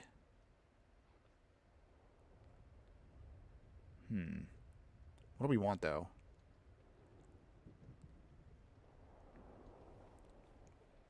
This is now the hard part, because I'm trying to figure out, like, what is going to be our key piece to stop our opponent here. Or maybe we just blow away the whole board first. Maybe the Damnation is actually what we need. Pass the turn. So, yeah, I think if we just keep their game plan off kilter with the Wrath, then we'll come back. Because all of that ramping they've done is terrifying. But it won't matter that much if we could just blow away the whole board. Okay, here comes Golos. Ugh. Not good, but this is now probably going to be the turn we have to blow away the whole board. Okay. It's okay, though. Even so, we do have ways of bringing lands back from our graveyard, so it's okay. We'll be fine. Okay. Okay. What do they wheel into?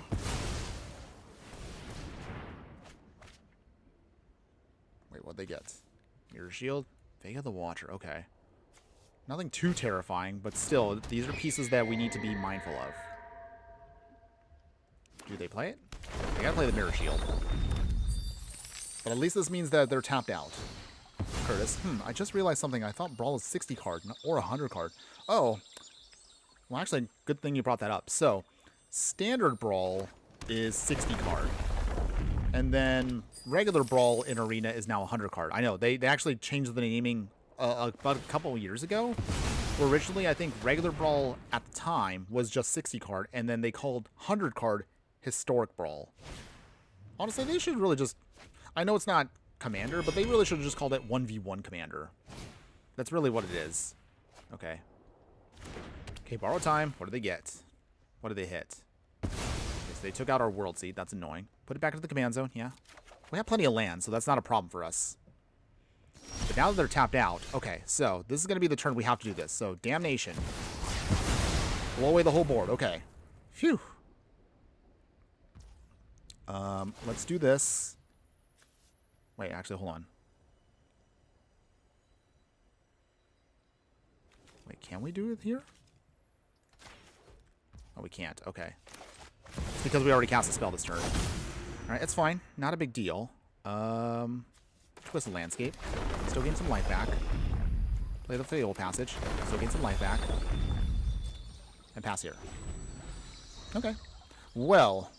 Still going to be a little while here, because we just blew up the whole board, and now we kind of bought ourselves, hopefully, enough time that now that their biggest pieces are off the field, maybe we might be able to outdo our opponent here. It's still any... Ooh. Ugh. Not good. Oh, boy. Chromatic Orrery. Okay. We have Artifact Enchantment built into the deck, but we can't not find it right now to save our lives. Okay. We could crop rotation to check to see what we get next turn.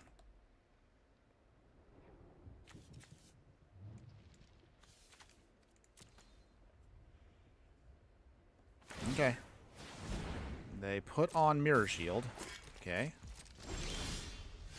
Scape Shift will be great for later on, but we need to actually get something that can actually help us out here. So first off, let's get Lumara back. There we go. Big Bear. Mill those lands. Enters tapped. Nice. Instant sack. Oh, hold on. While we do that... okay. No bots, please. Okay. And then... There we go. Alright, getting all of our lands back now. Now we have tons of ramp to work with here. All we just need at this point is...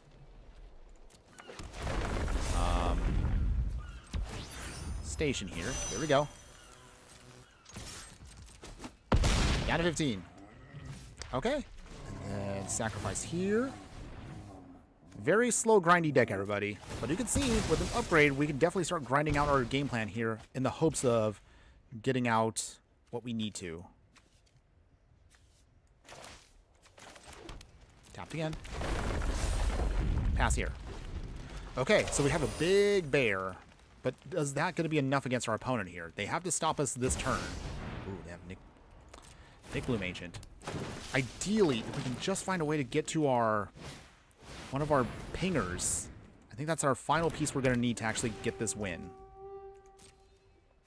That's all we need.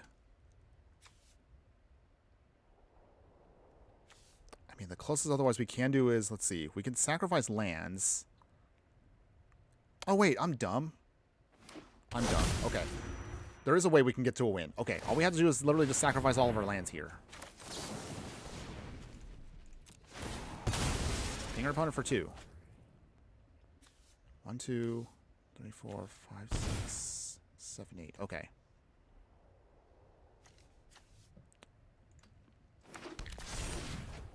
Okay, gain some life again. And then we bounce back.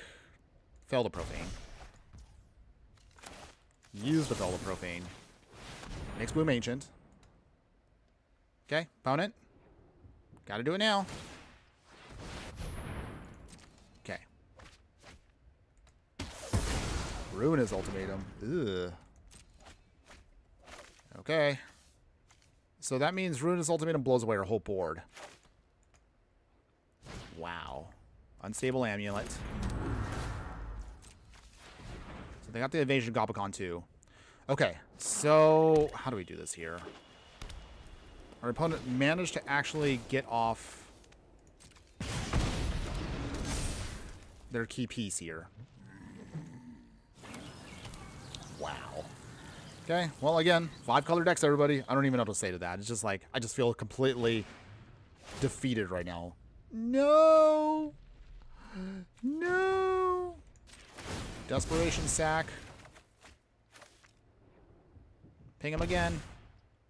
For 9. We're actually down to 9. Gain a little bit more life. Stabilizing. And we just lose everything. Wow. Okay, back to the command zone. Technically, we're not... Okay. Well, I don't know if we're going to be able to get out of this now. I realize our deck does not have any creature lands either. So they're probably going to get rid of Scape Shift. Wow, we came close. If we can get a creature, maybe we have a shot? Okay, it's a 4/8. Okay. They swing. Invasion Gobakon has not flipped just yet. Okay, Copperline Gorge. Wow, is there anything we have in our deck that can actually help us out here? Or are we completely done?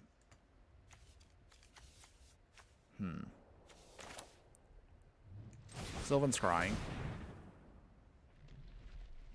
Okay. Yeah. Not having any creature lands kind of hurts us here a lot. Oh, I mean, Beseiju, I guess, can help us out a little bit there.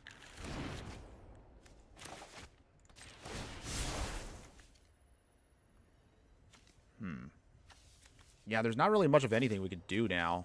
We're going to be completely destroyed here.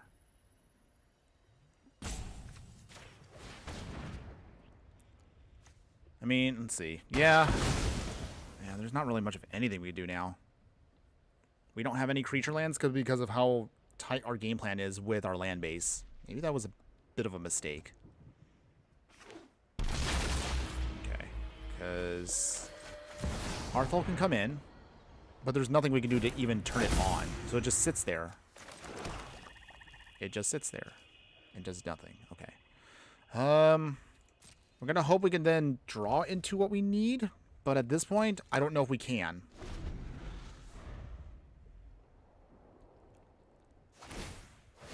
Their opponent's just going to start getting more free stuff. I mean, we're barely halfway through our deck, and we still can't find the creatures we need. Okay. Ugh, this is going to get a little boring. Okay, Quintor... Actually, you know what? I'm just going to concede. I know, somebody probably is going to yell at me in the comments, but honestly, this was getting kind of boring, so we're going to just take the L there. It's not like there's a ranking anyway to Brawl, so I kind of just stopped caring there, everybody. Let's actually get into a much more fun one. We actually did come close to ending it, but I realized we ran out of mana. I probably could have won that one earlier if I was only paying attention to my mana base. So I'll take the L on that one. I'll just take the L. Either way, it's okay, everybody. We're going to continue on with just playing a little bit more, and we'll see how many more matches we can grab in the next, like, what is it now, 30 minutes? So again, just as a reminder, we do small streams on this channel, and we still appreciate all of you watching today, even if we don't quite make it. And also, I realized something else. Now we now have another little ranking here at the bottom. You can see next to my head here. There's a ranking now we have for Brawl. Is that now a thing? I mean, does that mean this is how we're gonna get judged now moving forward? I don't know how I feel about that. Did I miss an update? I think it's probably also what I'm trying to figure out here. Curtis, did you add in Strip Mine and Ice Climber as a nasty combo? No, unfortunately we don't have the wild cards for Strip Mine. I know it's super awkward. That's literally the one key piece that probably could have saved us a lot in the past couple matches, because that is what we need to really take this deck to the best level we can get to. But unfortunately we ran out of wild cards. Super awkward. Okay, Scavenger's Talent's not bad. Okay, Rofel. This is also another card I'm shocked they actually added into Arena. This card is absolutely also busted. A 2-mana legendary elf here that can tap for each forest you control. It's going to get super ridiculous with this card once we get there. Okay. So anytime a player sacrifices permanent, mill 2 cards. Okay. So with this, we're going to try to see if we can get value going. But yeah, yeah, I really wish we did manage to get the more... Maybe we could shift this more towards, like, land destruction. But that's something I'll discuss about once we get to the end of the stream. Okay, Vorinclex coming in. Doing stupid things, because Rofello is just a ridiculous card, by the way. Okay, so... House Cartographer. I don't know how I'm actually going to survive this, because Mono Green now just got a stupid upgrade. Okay, or Boroid. Okay. Obviously going to swing with House Cartographer. We can get another land with it, that's just fine. But yeah. Do they have the artifact? I'm sorry, enchantment hate? Wow, we actually missed the land drop. That was the one thing I was shocked about. We can take out that, but we're not going to have enough time to deal with a Vorinclex. And then draw a card. Okay, got a command tower, which I guess is okay, but that's going to be too little too late. Even if I... Actually, even if I play anything here, it won't matter.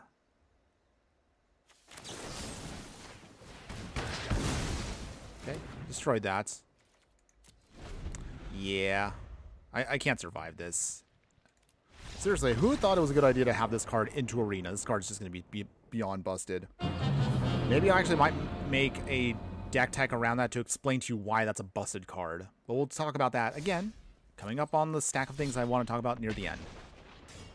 It's okay. Shaking off a bad game there into hopefully a good game. Okay, so... There's a question I was going to ask everybody. What... Is there a card you are looking forward to building around with the Omen Pass / Spider-Man set next week? Is there already a card that caught your eye? Are you a Gleam believer? Or are you looking at maybe another card for the game? Let me know in the comments below. I would love to hear from you on that. Oh, opponent gave us a free win there? Okay. Yay. Okay. Trying again. Come on. Let's see. So, free win there. I guess that's fine. Okay. Shaking this off. Let's try this again. Come on. Give me a game. Give me a good game. Okay. Okay, so while we're loading up this match, everybody, again, for those of you that are still watching and you've made it, of course, this deep into the stream already, if you haven't already done so, and if you're still a new viewer, show some love. Be sure to like, follow, and subscribe wherever you are watching the content so you don't miss on any of the gameplay, booster pack openings, deck techs, live streams, and so much more. We try to live stream at least 2 times a week, and of course, we'll throw in a deck tech where we can. Usually once a week, we'll we'll pepper in throughout the week itself some shorts, some fun stuff, some cute little skits I'm trying to do, booster pack openings, all that jazz. If you want to, again, you can support me by being a true Fire friend, by being either a member on YouTube there, or also you can join our Patreon. Those links, of course, will be located in the details of this stream once we're done today. Or if you want to, for free, just join our Discord and be part of our group of fiery friends that we continually grow each and every day. Your support helps keep this channel going. Thank you again, everybody, for being here, and always, we appreciate every single one of you out there. Speaking of appreciation, okay, Yarok is an amazing card. I do like the card, but let's see if it's going to be something that we're going to have to worry about here in a bit. Shock ourselves. Scavenger's Talent. Okay, we need a green source, and we'll be good to go here. Come on, green source. Okay, not a green source. That's okay, though. Play the Mountain. Level 2, Scavenger's Talent. So they start sacrificing stuff. Start milling away. Come on, deck. Oh, jeez. Okay. We will play Valakut Exploration. I guess we'll go to level 3 with this, even if we don't need it just yet. Come on, deck. Any green source would be great. Anything. Not quite, but I guess we'll take it. Better than nothing. Okay. Mill, mill, mill. Get our forest.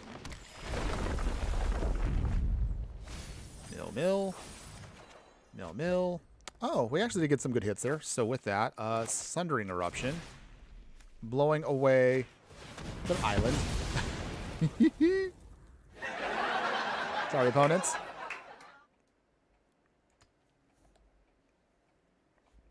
So it forces them then to dig out something else. They got another island, so ping them for 1. If they bring in Yarok here, which they do, okay. Nice. So that sets us up with Binding of the Old Gods. Sorry, opponent. Blown away. Okay, so no value for him. That's good. Ignoble Hierarch. Okay. Throw that away. Ping our opponent again for 1. Okay. So little by little, we are kind of making some headway here. Even if it's only a little bit. Okay. Overlord. Okay. We can dig out a forest, so let's see what we can get here. Guess we'll get out Underground Mortuary. Okay. Sabo Tender. Okay. We'll keep that on top. Play the Sabo Tender. Then go to level 3 with this. Command Tower. Ping our opponent. Another card drop. Oh. Oh. No. We're going to lose the Tireless Provisioner here. That's a shame. Alright, that's fine. It is what it is. Throw away a card again. Ping our opponent. No sacrificing for now. So the Overlord is going to be annoying, but we can still get around that. All we have to do is just start getting our value engine going here. Martin and Toko. Okay. That's a lot of Overlords. Eek. Down to 14. Prismatic Vista. Okay, make our opponent mill some more. Ooh, that Nadu would have been frightening. Okay, so let's see here. Aftermath Analyst. Mill 3 cards. Play the Prismatic Vista. Your opponent here. Draw a card. Oh, okay. Well, guess we'll sacrifice the Prismatic Vista. Actually, let's mill ourselves. I have an idea here. Maybe this might work.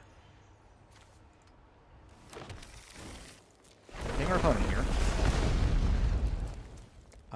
Okay. Let's see. That's 3. Okay, so we can't just do both. That's okay.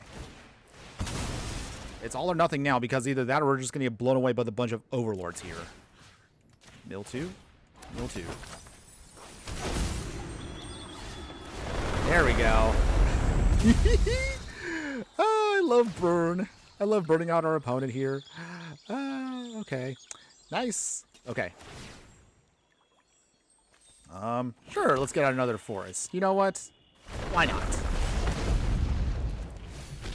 Okay. Ping, ping, ping, ping, ping, ping. 11. Are we going to just beat down our opponent here with a bunch of burn from Valakut Exploration? And a Sabo Tender? Let's get that resolved. Let's see, sacrifice 2 lands. Not that it really matters because I think we got this here. Mill, mill, mill. And let's see here. Is there anything else we can actually play? No, I guess we can play Tifa. No real value, but why not? No attacks. Ooh, oh, okay. Wow. We came close, but... Hold on. Did we mill anything else we might need?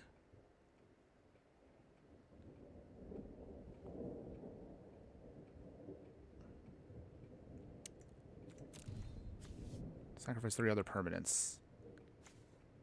And then bring back a creature card. Okay, so... 1, 2, 3.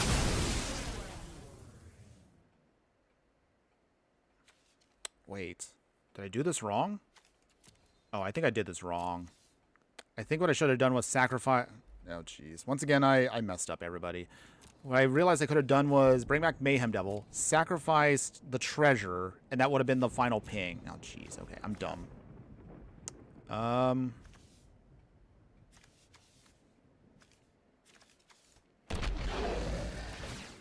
Yeah, okay.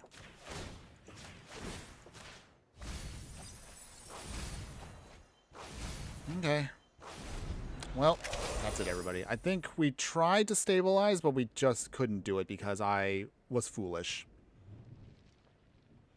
Okay, so if they have anything to blow away Mayhem Devil, we are dead. Okay,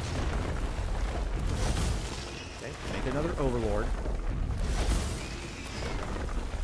More Overlords. Jeez. Absolutely ridiculous, by the way. Man! Thought I had them, and then I kind of was foolish there. So big swing here. Swinging, swinging, swinging. Okay, so block Tifa, block Sabo Tender, and then down to 6. Wait, can we still win? Oh wait, we still win. Yes, we still win. Sacrifice the food. Oh man, somebody must like me today. We get him. Unbelievable. Wow, I feel like I had no business winning that despite me making bad moves, and we still got the victory there. Oh my goodness. Oh my goodness. Woo! Magic is a very funky game sometimes, but sometimes you get wins out of nowhere, although I feel like I had no business winning that one. Honestly, I felt like I should have lost, but hey, I'll take it. I'll take the win. I'll take that win. Okay, so still feeling pretty good. We actually did get a couple of surprise wins out of nowhere against opponents today, but hey, land destruction sometimes, landfall triggers, all else shenanigans can add up very quickly. Wow, I really thought for a second, I'm like, oh man, I'm going to lose this one because of that, but I let it go and I realized, hey, I can still get it. So that was actually pretty hilarious overall. Okay. I hope you guys are enjoying all my goofy, poorly executed strategies here. I sometimes wonder if I actually practice a lot more, maybe I would be a better player. But I actually have more fun crafting decks, even though sometimes when I play those decks, they don't turn out as well. But don't worry. Speaking of that, once we get to the very end of the stream, we will go over a quick little overview of the deck. The good, the bad, and the ugly. All that stuff, of course, will be covered both for the budget and the non-budget versions once we're done. But before we get there, we do want to get a couple more matches. I think we might be able to squeeze in maybe 2 more matches, depending on how long these go. Our opponent is playing Feather the Redeemed. Oh boy. It's been a long time since I've seen people play Feather, and Feather is still a very annoying commander, and usually very frowned upon in regular 4-player. It's because of the extra value you can get from the card. Okay, well, let's see. Plains. Paladin class. Okay. Spells will cost more to cast an Archer, which is not good, but we can still get around that. So everything here would cost more. Okay. Nothing yet. We'll play the Forest. Play Deep Root Wayfinder. Okay. Do you have removal, opponents? I mean, you are Boros color, so I'm expecting some kind of Lightning Helix, a Bolt. Maybe bring in Feather now? It's a bold move if you do. Oh, they do. Okay. Well. Okay, so. Let's see. Sacrifice for the Catacombs. Play the Theater. Surveil 1. Okay, Disciple of Frailes. We don't need that now. Play Druid class. Although I kind of did that backwards again. I really need to stop doing that. Really should be reading my cards a lot more before I actually play lands. It's okay. Not a big deal. So, let's see. Alright. Speaker of the Heavens. Okay. Am I guessing we're going to start getting a bunch of stuff bounced? Yep. Here it comes. So, Feather. Still exactly... Still gnarly. Any which way you play it. Okay. They bounce it back. Escape Shift will be nice for later on, if we can survive long enough. Okay. Gain that life. Okay. Anything else, opponents? Okay. Play an additional land by hitting that. Sacrifice the Vista. Play the Forest. So now we have fixed for Escape Shift. Gain another life. Do we swing? I mean, they don't have anything for Monstrous Rage, so they can't pump it up. But they obviously are going to be playing a lot of pump spells. Oh, man. Dang. I really want to actually swing, but I feel like they have something in hand to protect themselves or pump up Speaker of the Heavens. On the other hand, that is risking their game plan too. What do we do? I don't think we should attack. Playing it safe in case they actually have something in hand. Den of the Bugbear. At the very least, though, we can start Hearthulling next turn. That might be helpful, too. So they're swinging with both. Obviously, that means they have to have pump besides Monstrous Rage. Yep. So Monstrous Rage goes to the Speaker of the Heavens. No surprise there. Did they have anything else? Yep. So they did have, of course, pump. A lot of pump. Okay. Well, I mean, it's been a while since I played against a Feather, so... Ugh, such an annoying deck. The deck, however, doesn't do too much unless you actually can get out... Unless you can actually get out the plan. Okay. Okay. Get a land back from our graveyard to the battlefield. I guess we'll get back to the Verdant Catacomb. Gain the life. Okay, so they can keep pumping that up, can't they? Oh, jeez. Okay. Well, I don't think we're going to be able to win this one because, again, we don't have a lot of removal immediately, and the removal we do have is slowed down due to Paladin class. Okay. Anything else, opponents? Is this the turn I lose? I mean, probably, because I can't block all this. So we can try here. That's the best we can do. But watch. Because they got already Integrity and Invention, and they also got Monstrous Rage. Okay, Justice Strike. Okay, dead. Anything else? You have 2 more pump spells, opponent. Yep, creates. Bounces back. Monstrous Rage again. Or Integrity. Alright. Okay, well. Down to 2.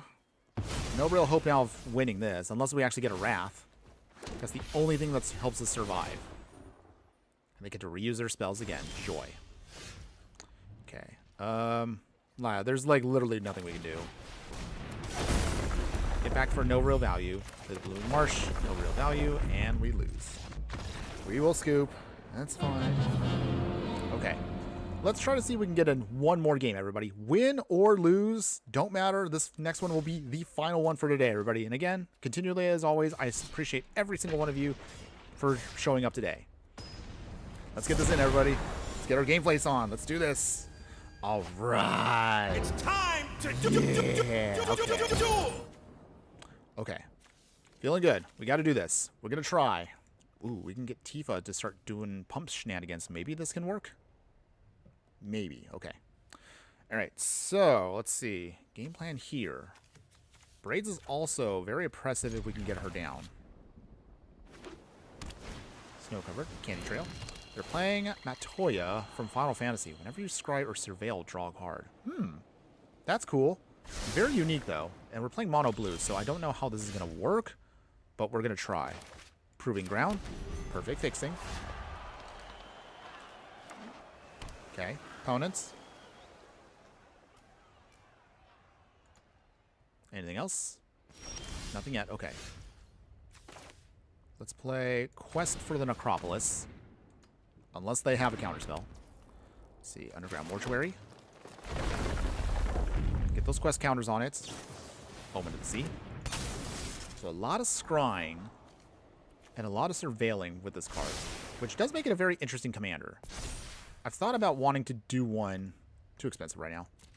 I thought about wanting to do one utilizing this card. It's actually really intriguing. But we'll probably circle back around to this down the line. Okay. Toya. That's cool. So, Tifa coming in.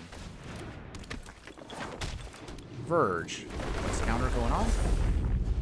No pumps just yet. But we will get there. Okay. Get the lantern down. Rebuild the city would be nice, but 2 ways away from that. Props Edict's Memory. Okay. We draw a card off of that. So, okay, I see what they're going to try to do here. So, Matoya is going to get stronger. And it's going to start doing things after a certain point. Chromatic Lantern. We can play Overgrown Tomb. Bid 2. Quest counter. House Cartographer. No attacks yet. Okay, so it's going to be now a battle of who can swing big first. We will see. Got 5 mana. Be 6 once we get to Cybro Frailes. Mayhem Devil also might help us out here. Not by much, though. But Braids might. Midnight. Okay. So little by little, if we can just... No swings yet? Okay. Alright. Utopia Sprawl. Okay. Play Mayhem Devil. Do you have a counter yet, opponent? I'm expecting some counter is coming at some point. Oh, not yet. Okay, well that's still fine. Okay. Utopia Sprawl? Sticks. Okay, that's good. Let's get that on green. So now we can play double green if we want to. Tapped. Quest counter again. Still no attacks as yet. Okay, so Hearthhull might be able to come down next turn, and I think we might be able to do stuff. Maybe?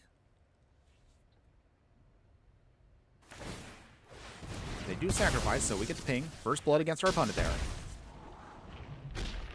By scrying, that means they'll draw a card, so they get to scry 2, and they draw a card. That's pretty nice. That's actually pretty powerful. Okay, so let's see. Island. Maze Mind's Tome. Okay, that's also pretty good too. Yeah, maybe I should try to build around Matoya. Pretty good, if you can get it to work right. Okay, so they scry for 1. Just tap and they'll get a free card out of that. Okay, draw a card. Props Edict Memory pumps it up. So I think next turn we're going to have to start using Braids. No blocks yet. Okay. Druid class. Okay, here comes Braids. Do you have a counter, opponent? This has to be it right here. We're looking. Oh, they kept it. Okay, well... I'm still a little hesitant to see, but I guess we're just going to run out of plan for now. Tap down the Cartographer.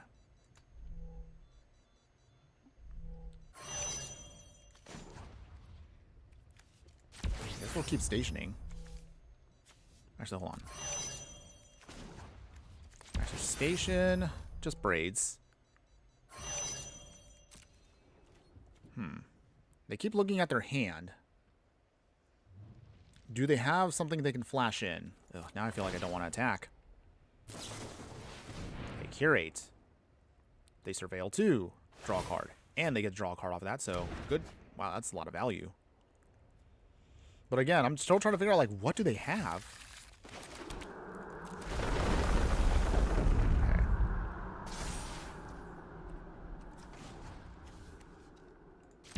Station. So that means this turns on. Okay. And pass. Alright, we're going to start sacrificing things now. Because this forces our opponent into an awkward spot, but that's good. Okay, put that back to our hand. That's fine. Okay, so they have to sacrifice their only enchantment, so that's good for us. Actually, they don't have to, I realize. Oh, they do. Okay. Because if I was like, if they don't, then we can start pinging them away. Okay. There we go. Okay. Okay. Little by little. Small incremental bits of damage here.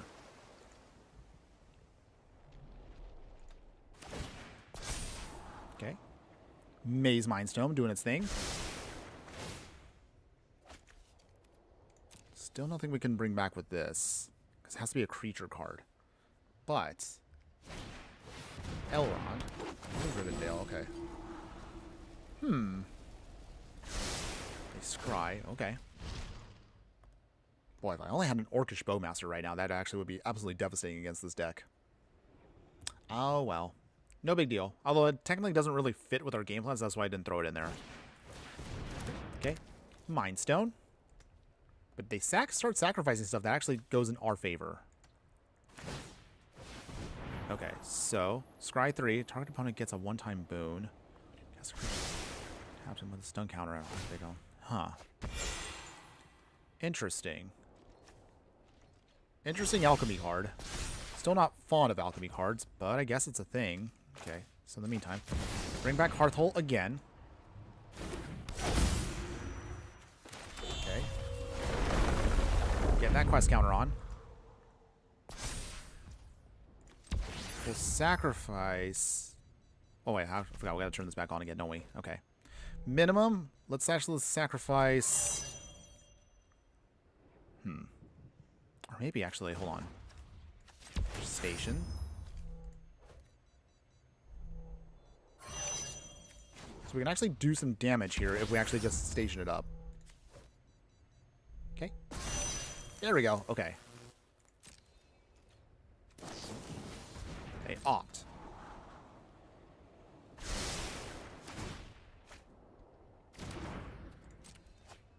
Okay. Big swing here. Down to 16. Okay, draw another card there. We sacrifice a land. Let's see. Okay, it's pretty much all of our good lands, too. I guess it'll be the Freyleys. Okay.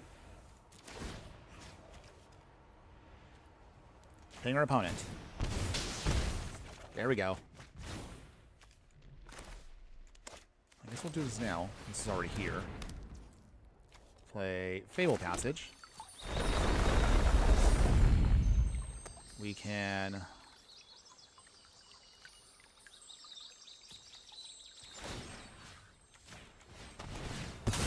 sacrifice here.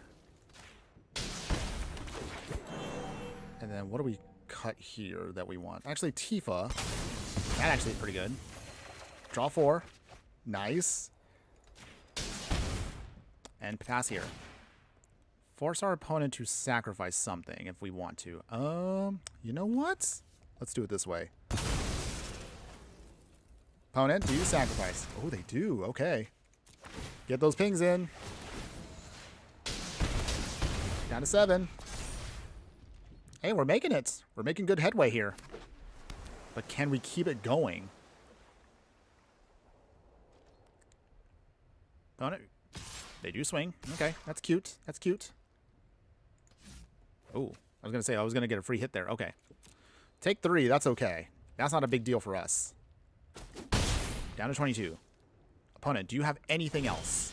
They do not. Okay.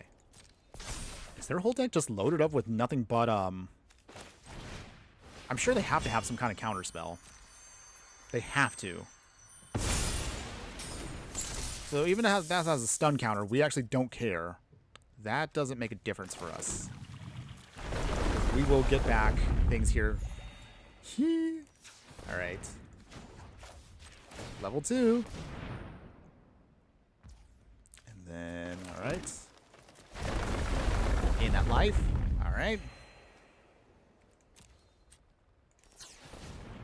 And we will sacrifice a land. Sacrifice the commercial district. We're getting there. We're getting there. 4. Play an additional land.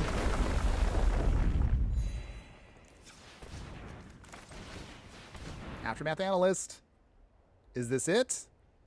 Does our opponent has to have something? Okay, so there it was. There it was. The Cyclonic Rift, everyone. Okay, so in that case then, in response, that's it. That's game. That's game. There's nothing our opponent can do here. There's nothing our opponent can do. Because no matter what we get at this point, we got him. We got him. We did it.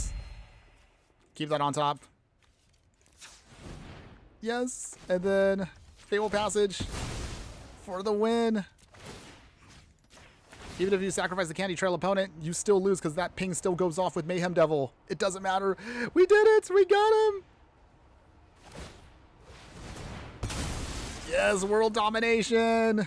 Yeah. Victory. All right. We did it. Yay. All right. That was a good way to end the stream, everybody. That was it. That was a good one. Whew. I knew they had to have something in hand there. So they were waiting for that Cyclonic Rift, but we were thankfully able to kind of outgrind them and kind of play around their game plan just enough where we're able to get out Hearthhull, start sacrificing lands for value, exactly what you want the deck to do. Mayhem Devil helped close the gap very quickly. Oh man, what a beautiful way to end it. Oh man, now I have to be conflicting. Which clip do I want to do for the replay later on? I guess we'll have to figure that out. Either way, that's a good one. That was a good one. Okay, so that's going to be it for the gameplay for today, everybody. Before we go, as always, we'd like to talk about the deck in whole before we kind of wrap it up. So let's talk about our World Domination deck, everybody. GG. Oh, thanks, Curtis. I appreciate that. Really, thank you for that. That was actually kind of a tricky one for us, but I was really glad we were able to beat down our opponent there. I honestly thought my own stupidity was going to get the better of me again. But hey, we managed to get out of it. So let's talk about World Domination very briefly. What do you think, everybody? Do you like this deck? Would you play this deck in any way, shape, or form? Truth be told, I actually do like Hearthhull here. Space Cocoon here, or whatever you want to call this. I actually think this is actually a really cool card. I actually think I might try to find a way to squeeze this into one of my main commander deck. I don't know how, but I probably would have to overhaul the whole thing. I'll talk about this in a future video. Like, I'm going to make a set of exclusive videos that are actually going to talk about my real-life paper decks. I have a commander deck that is Jund Sacrifice, but we're talking, like, old school, like, it's just sacrificing anything. We're talking about lands, artifacts, enchantments, creatures for value. I mean, it's not on Arena, but if it ever comes to Arena, I will totally build my actual Brawl deck. The closest I can get to is probably going to be utilizing Corvault, but Corvault's kind of boring. But I use an old school card, what is it, Shattergang Brothers. I mean, that card's been power crept out like a ton, but I still have a fondness for the card because it was my first commander that I built in paper. So that's why I kind of keep that in there, even though the deck around it has gotten a lot more stronger over time. But speaking of that, maybe I might look at this as like another possibility for another Jund deck in the future. I love the card for what it does. Actually, once you get it online, even if you don't get it to make it a creature, that's fine. You still get a lot of good value by sacrificing a land and then drawing a ton of cards. Cards that will help you out with that again. You saw today, we were able to put in a lot of work with Mayhem Devil. We put in some work with Sabo Tender here. And then sacrificing all those lands with cards such as, what is it, our Scape Shift on the non-budget one. Amazing, by the way. The budget one was not as good. And you could definitely feel the lack of power when you're running a budget deck. However, if you do like the deck, but maybe you can't afford it straight up, try the budget one first and build up to it by getting stronger and stronger cards over time. That's usually why I do the streams the way I do. Get an idea of what you want to do with the deck. If you want to take it to the next level and you really want to invest in it, this is what I can recommend for you. Obviously, I'm sure some of you out there might look at my game plan today and might tweak it to your own preferences. That's fine. Either way, I'll still leave, of course, the link. So if you want to mess around with it, maybe you can make a better version than we did today. I would love to hear how you guys improve upon what we did today. But obviously, the upgraded version definitely shines. We didn't get that many wins with it, but when we went off, we went off. Again, All-Stars today, Scape Shift, Valakut Exploration, Sabo Tender, Mayhem Devil, these were our all-stars for the deck today. We're able to definitely draw cards with Corval, but Corval has a huge target on his back anytime we play him. So one of those things that to be aware of if you're going to play with Corval is that thing's going to get blown up and shot on sight immediately. So be aware of that if you do play the card. But you can see with careful planning and with careful sacrificing, you can get a ton of extra value with Hearthhull, and again, just drawing a ton of extra cards with it.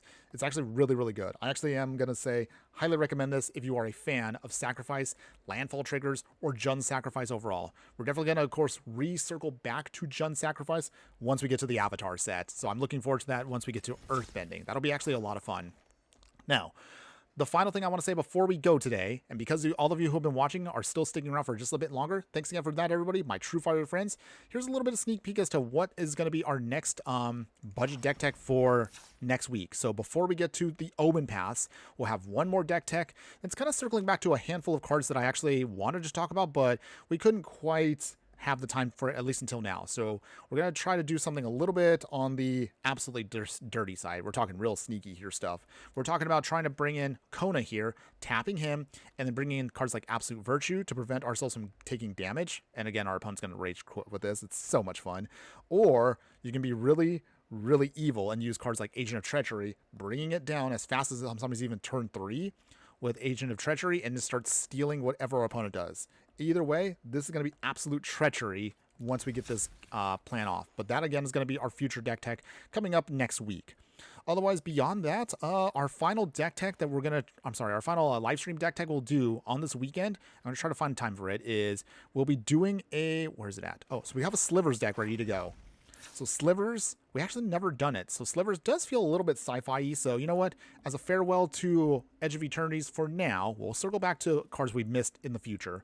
But we'll go over a Sliver deck on a budget first, and we'll do a non-budget version once we get done with that stream later on. So that's going to be our next stream coming up over this weekend. Of course, as always, I will make that announcement as to what the times will be when that time comes. Otherwise, no other future decks for the time being, just because, again, we're going to start building for Edge of Eternities. Unfortunately, we couldn't make the early access this time, but I'm going to keep bugging Wizards. Maybe we'll get early access for Avatar in a couple months. So wish me luck on that, everybody. We're going to try for that. But until then, that's it for today, everybody. So thank you, everybody, to all of you who showed up today. So again, shout out to my all-stars that were in the chat today. Den Splendid, thanks again. Even if you might be off and about, I know you're halfway around the world, so you might be sleeping right now. But that's cool. Thanks again for joining us. Curtis, appreciate you also joining us also from YouTube today. Dave Does Magic, thanks you for stopping by and saying hi. I appreciate you guys for hanging out with me today and talking in the chat.